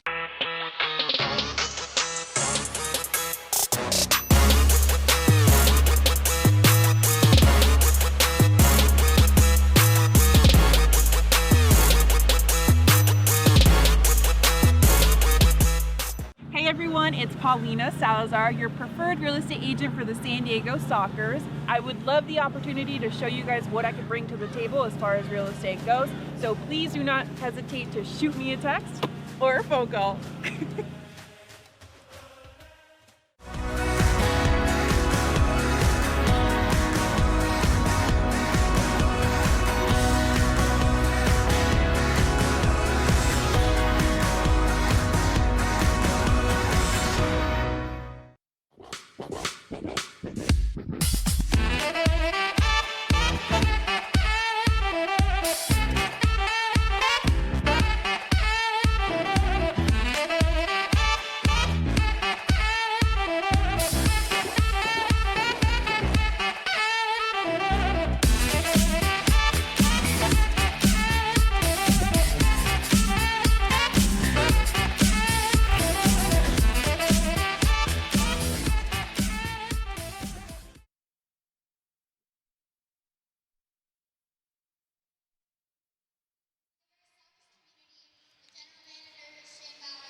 Welcome back. Soccer's leading the Mesquite Outlaws 4-2 going to the fourth quarter.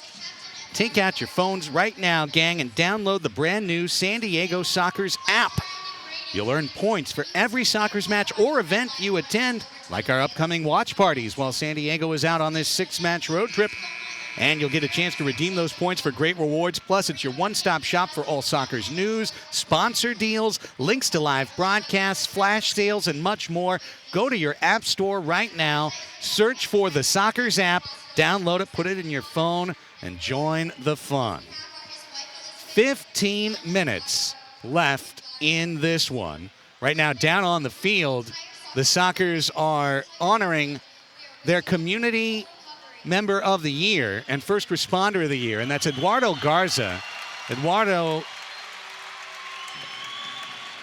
a member of the staff at the Richard Donovan State Prison, was in a car accident that left him in a coma. He's just come out of that coma in the last month or two and is rehabilitating, and the Soccer's presenting his family down in the party on the pitch with a special plaque and an honorific. Our party on the pitch is filled with first responders tonight as we honor those who are amongst the best of us in our community. Here we go, fourth quarter. And the Sockers, after basically sleepwalking through the third, let's see if they've got a little bit something more in the tank for the fourth quarter, or will the Outlaws pull within one and make this a truly nervy affair? Early scoring has been the case in this match in both the first and third quarters. Conte stepping up on a steal there, really going all in on that play against Aligüe. Aligüe trying to win it back. Gutierrez gets his legs caught in the mixer. Aligüe turns and attacks now. Vic Moore Aligüe. Last year a near 30-goal scorer. Been good enough to get national team recognition. Been more quiet with Mesquite this season. He's dealing with fewer distributors than he's had in the past. Still very representative with 8 goals, 12 points, Aligüe. 14 left. Soccer showing some pressure. Ball bounced away. And a steal at midfield. Cerda brings it down. It's Gutierrez. And instead of going for the break, Sockers will play it even. Contreras, Tovar gives it back. Contreras, top of the arc. He tried to feed Farber working into the back post. Contreras comes crashing over to the wall to try and win the ball back. The physical Raimundo Contreras. Now the ball's at Cortez's feet, bouncing. And getting away from Cerda was Mike Jones. Well done. Jones running the middle of the field. Jones coming all the way in, feeding Lovegrove into the left corner. Jamie Lovegrove, captain of the Outlaws, taken away by Cerda. Picked his pocket from behind. Here comes Cerda. And left loose. Cortez had to run on it and bounce the ball out. And Pollo got the leg out and got a piece of his man on the way by Romero. Soccer's with some aggressive challenges. I think the fuse was lit by head coach Phil Salvaggio in between quarters. And now we're starting to see the kids make their way over to the deep end. And Pollo says, "What did I do, boss?" That was not a carded foul.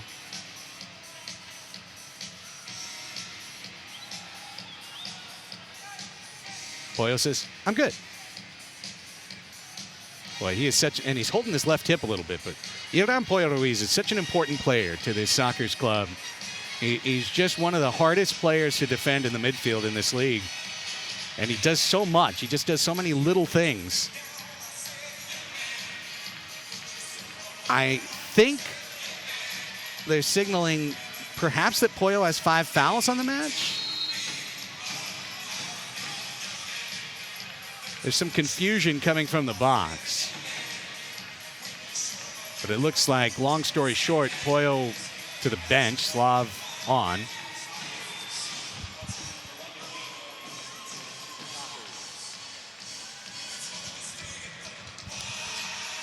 Well, while we're waiting for the action to restart, there's the whistle for it. We remind you to listen to Soccer's Overtime, our weekly San Diego Sockers podcast. Find it on Apple Podcasts, Spotify, Google Podcasts, Spreaker, wherever you get your pods today. We'll have a new one this week.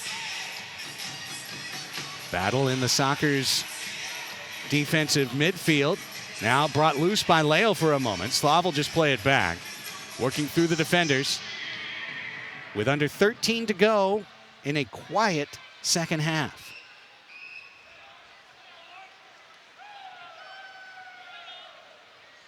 Goal differential. The Sockers led the league in goal differential last year. And this year, it's Monterrey running away with that stat. Cardenas with space. Cardenas on attack. And Bond did well to run down that pass intended for De Leon.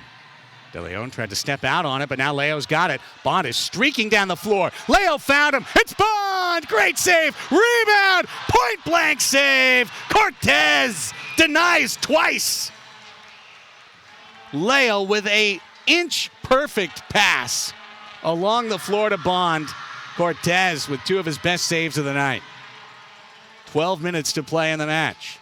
Cortez came into tonight with a very sharp 722 save percentage and 431 goals against. Good numbers for a rookie. The kid out of Dallas, Texas, just 26 years old, first year in the MASL. Ellis plays it over to Binning. Now lifted, looking for a league way, and Ellis just shanks it as we take a look at San Diego trying to extend their lead. And how about that pass by Leo? Completely between the 2 defenders. Sent in Bond. Bond thought he was going to get one. And so did Slav, quite frankly. Here's Pardo. So the Sockers chant is going. Pardo distributes. Churras will chase it down. Escoto in the corner. Brandon Escoto plays it. Left wing, Pollo. Childs trying to go back to Pollo. Pollo let it go back through to Pino. And now Escoto. Aguirre tips it over to Escoto. A lot of kids have gone over to join the deep end. What a great scene it is. Escoto, tiptoe pass. Childs back. Churras! Save Cortez! He got the right paw up in the nick of time. Under 11 to play. Sockers have been dangerous in these opening 4 minutes. But can they cash it in? Childs bounces it off the wall. Pino challenged, lost it, and the slide tackle foul is called against Mesquite, denying a possible 3v1. Cortez really being challenged here, and off the give and go, the 1-2, that was ticketed for the upper left corner. Cortez came up with a dynamic save. Sockers shooting boots were on in the first 2 minutes. They hit the upper 93 times in the first 2 minutes, 3 for 3. Since then, a lot of near misses. But also, it felt like the Sockers not slacked off, as we see the deep end in full roar, but just eased off the gas pedal just a touch. And look what's happened since. A game that looked like it was going to be smooth sailing, as Childs gives one away. Lovegrove doesn't have anyone to work with. He's just going to come up the floor by himself and draw a trip on Pino. Well done by the veteran out of Crawley. Jamie Lovegrove, 1v5, but he found a way, and that's an obvious foul against Pino, to not only draw the set piece, but to get all of his teammates into the action. And again, we're talking about the next goal in this match being critical. If the Sockers get it, they will essentially put away Mesquite's comeback hope. But if the Outlaws get one here, kicked away by Pino, could be a different match. It's Lovegrove off the wall. Pino tried to punch it, make it Childs, tried to punch it out. Cardenas keeps it alive. It's Lovegrove again, and that shot blocked by Slav. Still loose, save Pardo, still loose, goal! And there it is.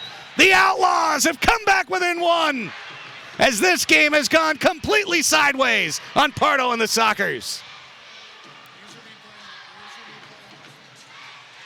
San Diego just unable to get this ball out of the zone, and an unfortunate touch there. Childs threw a Escoto, and again, Pino tried to get it out and couldn't. All of these motions leading to the goal by Cardenas. So it will be said the Sockers aren't going to play a blowout at home. Certainly not tonight.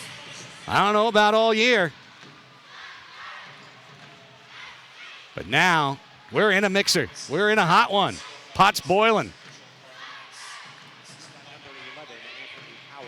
Powell the assist. 3 straight since. Now I'm going to say this, 3 straight since the keeper change. Could you blame Boris Pardo for one thing that's happened? Turning shot, save made. The answer is no. The Sockers have let Pardo down. The Sockers have let themselves down in this match. They can still turn it around. Here's Farber. Farber with Tovar at the top. Farber's shot, he went for it, and Cardenas blocked it. Slav trying to dig in. Farber, touch pass, Slav. Circling in the corner, squares it. Reza tried to keep it going. Tovar. Lee goes diving into the corner, gets up, and the pass from the corner. Reza looking for Farber. Tovar steals again. Tovar blocked. And while Mesquite was hoping for a counterattack breakout, the ball betrayed them, and it's back to Contreras. Mitchell Cardenas with the goal, his 3rd of the year. And the Sockers have just been absent in this second half. Long ball. Here's Bond in the air, off the crossbar again. Oh, Bond unlucky tonight. Bond still at it. Tried to take on the whole team and got dispossessed. Conte stepping up. Good move by Lee. But then Slav steps in. Slav runners out. Slav steps to the right foot. Tips. It's Bond. Another chance. Save made. That one was right into Cortez. This one got through Contreras. Here comes Oscar Romero. Romero just shoots it on net, and Pardo makes the save. 8 minutes to play in a game that was once in complete control. 2 minutes in, it was 3-0 San Diego. And really, this second half has been all Mesquite. The Outlaws have been steady. They've been slow and persistent. And the Sockers have just not had the scoring touch in this half. Here's Escoto. Now Gutierrez. Gutierrez. Ellis. Punted out by Tor, and well done by Cortez. And then Lovegrove again trying to draw a foul. Contreras stayed right with him. The pass from Pardo finding Gutierrez. Gutierrez working up the right wall. Christian Gutierrez, the Tijuanense. From Leo, back out, Serra. Leo. Coming in, tiptoeing, working on the mid-wall, drawing a double team. Jones took it away, and his pass connected to Oscar Romero. Now it's the streaking Baladez. Baladez has one of the 3 goals as the rally towels are up. Here's Powell working a lovely spin. It's De Leon, and De Leon couldn't control on the last touch after the beautiful spinorama.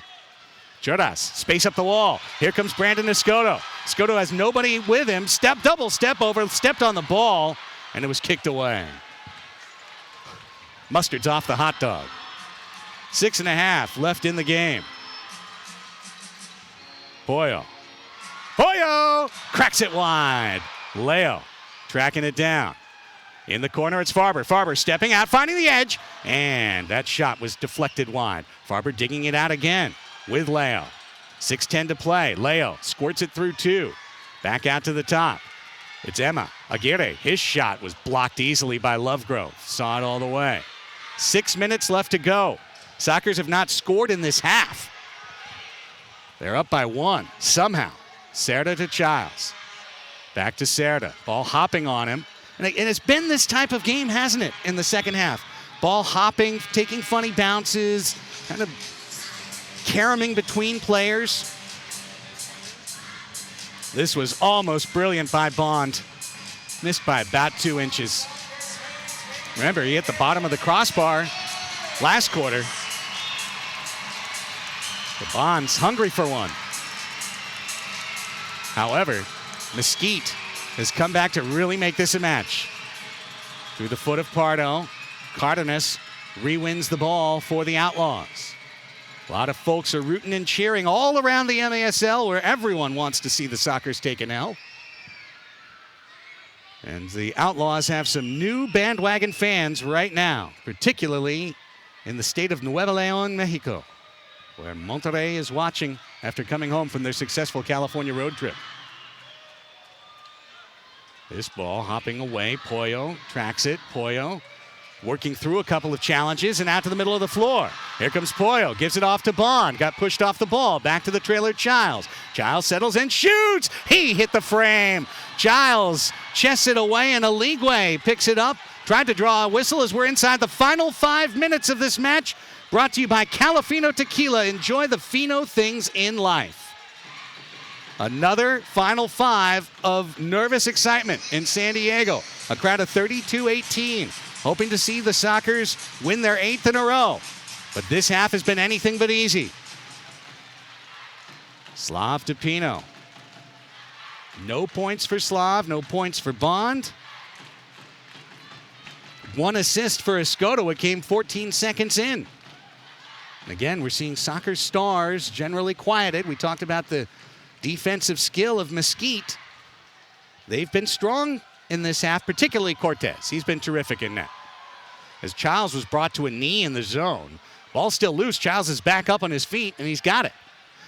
Down to 4 minutes left to play.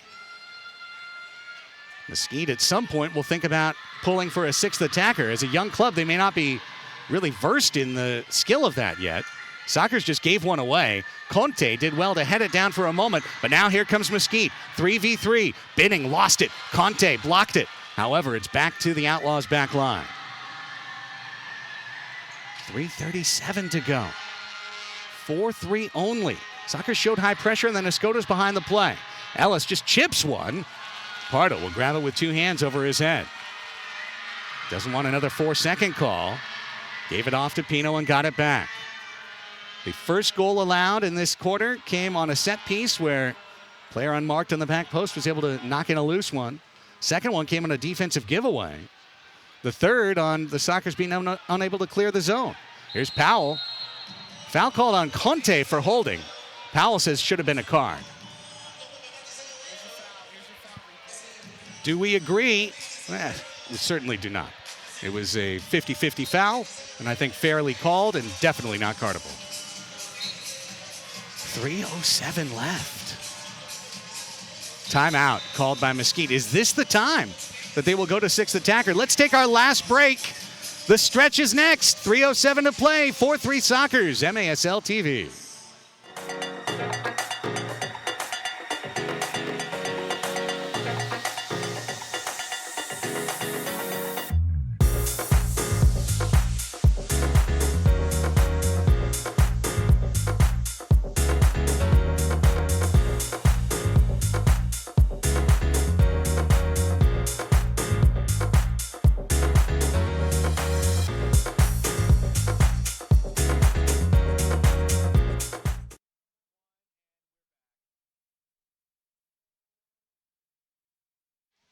We remind you our next home match after the 6-match road trip is one of the greatest rivalries in the history of indoor soccer. The Sockers and the Baltimore Blast, Wednesday, February 12th.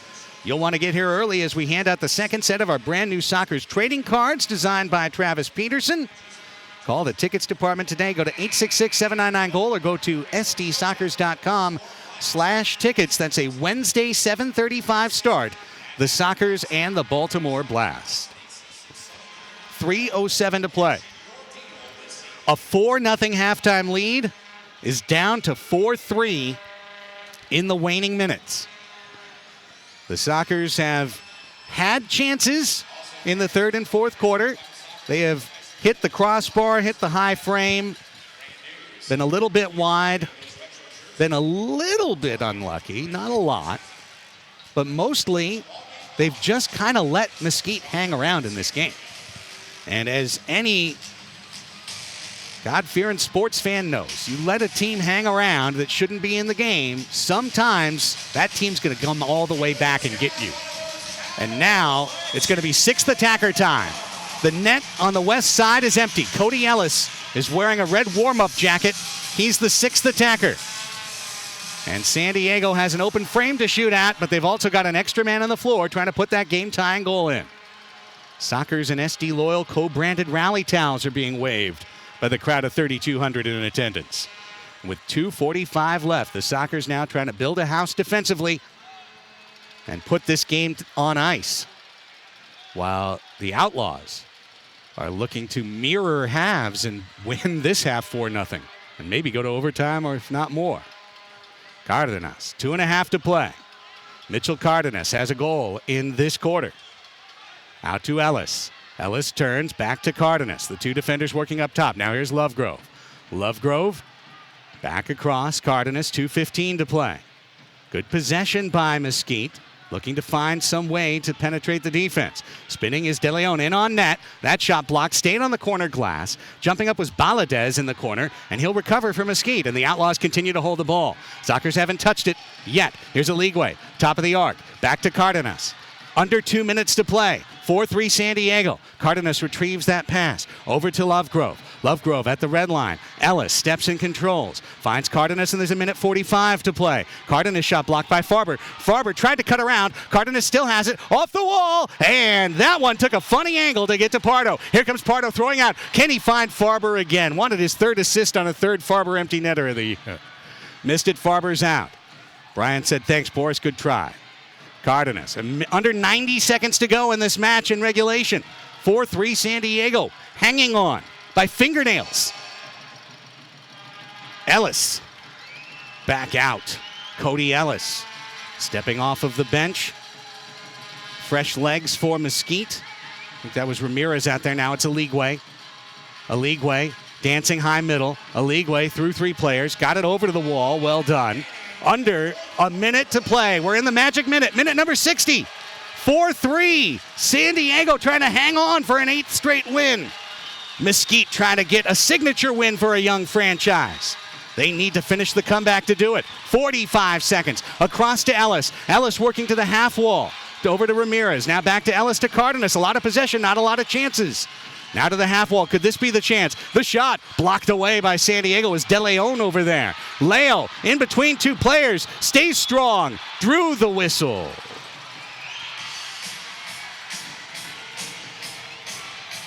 .9 seconds left.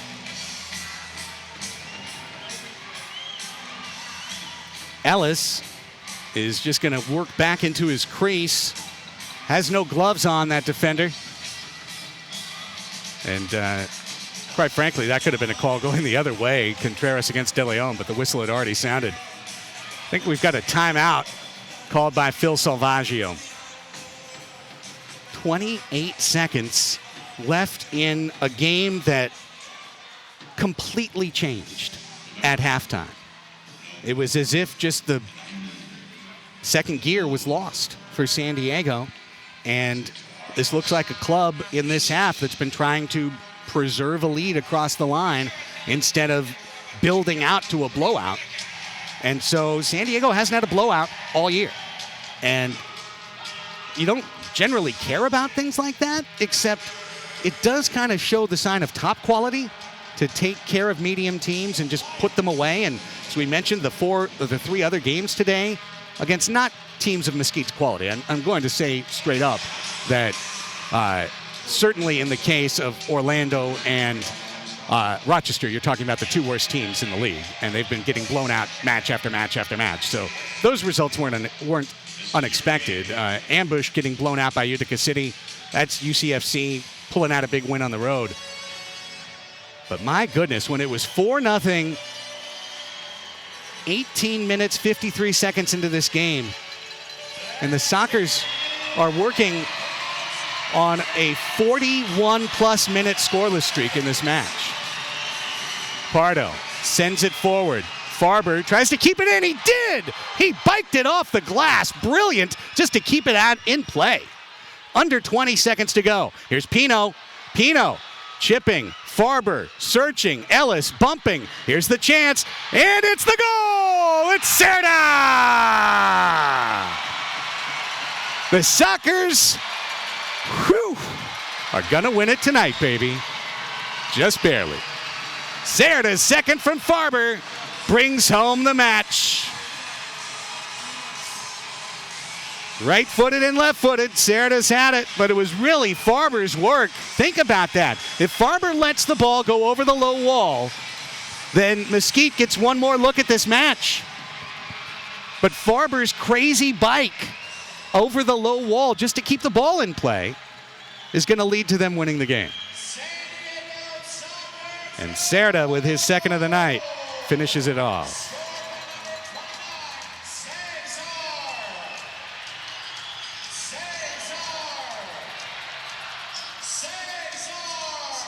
That goal at 14:50. And Farbisi with a couple of assists. 6 seconds to settle the final score. And as Oligwe tries to bump his man off, Pardo's got it. They're going to call a foul on Oligwe in the corner. Pino's not thrilled about it. And Baladez got a hand in on Conte for a second there. And no one needs to see final second anger, as this game is over. Full time at Pechanga Arena, San Diego. The Sockers hold on. They get one empty netter. They saw a 4-goal lead turn into a 1-goal affair. But Cerda's second of the night leads to the Sockers' 8th straight win. Sockers win 5-3 is your full-time score. Crowd of 3,218 in attendance, one of our best crowds of the year. SD Loyal Night, First Responders Night, last match before a 6-match road trip. And the Sockers, who last year were a much better road team than home team, and were a perfect 13-0 on the road last year. They're going to get a chance to see if that's still the case, and if they can find that top flight gear on the road. At home, they've been good in fits and starts. They've been good for minutes. They've been good for stretches. But have the Sockers put together one complete game at home yet this year? Folks, the answer is no. They have let every team that they've played this year be in it right to the end. But one guy came back and made a big difference. Craig Childs, a goal and an assist in a 5-3 win. The Sockers captain is downstairs with Melissa May. Craig, you've been nursing some injuries for the past couple of games. How happy are you to be pretty healthy coming into tonight's game? Feels good. Happy to be back and looking forward to the road trip. You had been in kind of a goal drought for a while. How nice was it to get a goal tonight? Yeah, it was nice. You know, honestly, winning games is most important, but scoring's my job, and it was nice to get on the scoreboard. More importantly, to get out of here with the win. The offense started off really hot, and then coming out of halftime got a little cold. What was said during halftime? Not to be complacent and casual, kind of like we were, you know, to try to do the same thing that we did in the first quarter, and it's hard to do. People's mentality and mindset changes once you have a lead like that, and it's part of the game. Awesome. Thank you so much, Craig. Welcome back. Back to you, Craig. Thank you so much, Melissa. Great job. Let's get to our Califino Tequila top shot of the night. And it comes courtesy of Cesar Cerda, the game clincher. Cerda's second of the night. He's your man of the match. As Farber kept the play alive, Cerda brought it down with the sole of his right foot. Very skillful. And then pushed it past the back of the keeper, or the defender, I should say, and into the net for his 4th of the year. Again, just seconds before that, Farber had kept the ball from going out of play with a bicycle kick. And Cerda slots the cincher. So the Sockers matriculate their way to 8-1. stay with just one loss, keep the theoretical chance of chasing down the 13-0 Monterey Flash alive, while the Outlaws at 4-6, having split their weekend road trip in Turlock and San Diego, know that they remain in playoff position. So San Diego now heads out on a road trip that is considered undisputably the hardest in the MASL this year. At Harrisburg, the Heat, I believe now 7-3 in playoff position. Baltimore, 1 game out of playoff position, but the 8-time champs. Monterey, the perfect club in the league at 13-0. Sonora, look at that. That's flying from one state to another in Mexico back-to-back overnight to go from Nuevo León to Sonora, to go from Monterrey to Hermosillo, and to play back-to-back against 2 extremely physical clubs. That game cannot be overlooked. Solis lost twice here, got into 2 fights here in the fourth quarter in each game. Look for that to be a real tester. The one game that's a guaranteed win on there is February 6th at Orlando. The Seawolves have no players left. But then, waiting at the end, the 9-1 Florida Tropics, the team that's the beast of the East this year. So this road trip is going to be all kinds of fun, all kinds of challenging. You can watch every match on MASL TV. We invite you to follow our social media coverage on the road. I'm traveling with the team wherever we go, so follow us on San Diego Soccers, on Twitter, on Instagram. Follow our IG stories from down in the locker room and on the floor on match day. Follow us in Spanish language at Somos Soccers, S-O-M-O-S Soccers. That means we are Soccers. On Twitter and on Instagram, we will have bilingual coverage for you throughout the road trip. And then don't forget to join us Wednesday, February 12th for the Soccers, the Baltimore Blast Rivalry Night. The Soccers trading card set number 2. Complete your set. Get that second set on February 12th and join us for a 7:35 p.m. kickoff. Soccers didn't need a point from Slaviša Uba-Parapovic to win tonight, as Slav was shut out, but the Soccers get the win 5-3. That's going to conclude our match day broadcast. We'd like to thank all of our great TVX Sports video crew, including our director, Andrew Leadham, our executive producer, Ted Bendrick, our producer, Daniel Farias, doing a great job. Randall the Slizzer. Sliz is engineering the stream. We've got Shannon, Josh, and Andrew on the camera. We got Mark and Moises. Moises just really hanging down the floor on audio. And you see that name, Jeff Hughes, there? We were going to have Jeff Hughes as our color announcer today, and then he went and signed with Ontario this week. Picked up a couple game checks with the Fury. I told him this morning if he'd like to re-retire, he could come back, but turns out he's going to keep trying to play. Keep those boots on, Jeff. Appreciate you. For all of our TVX crew, for Nate Abarea in absentia, he will join us back on February 12th. My name's Craig Elston. Thanks for making us part of your Sunday evening. The Soccers pushed their food around the plate throughout the second half before finally getting that last bite in. 5-3, San Diego beats Mesquite. And now we say so long from Pechanga Arena, San Diego. See you in February.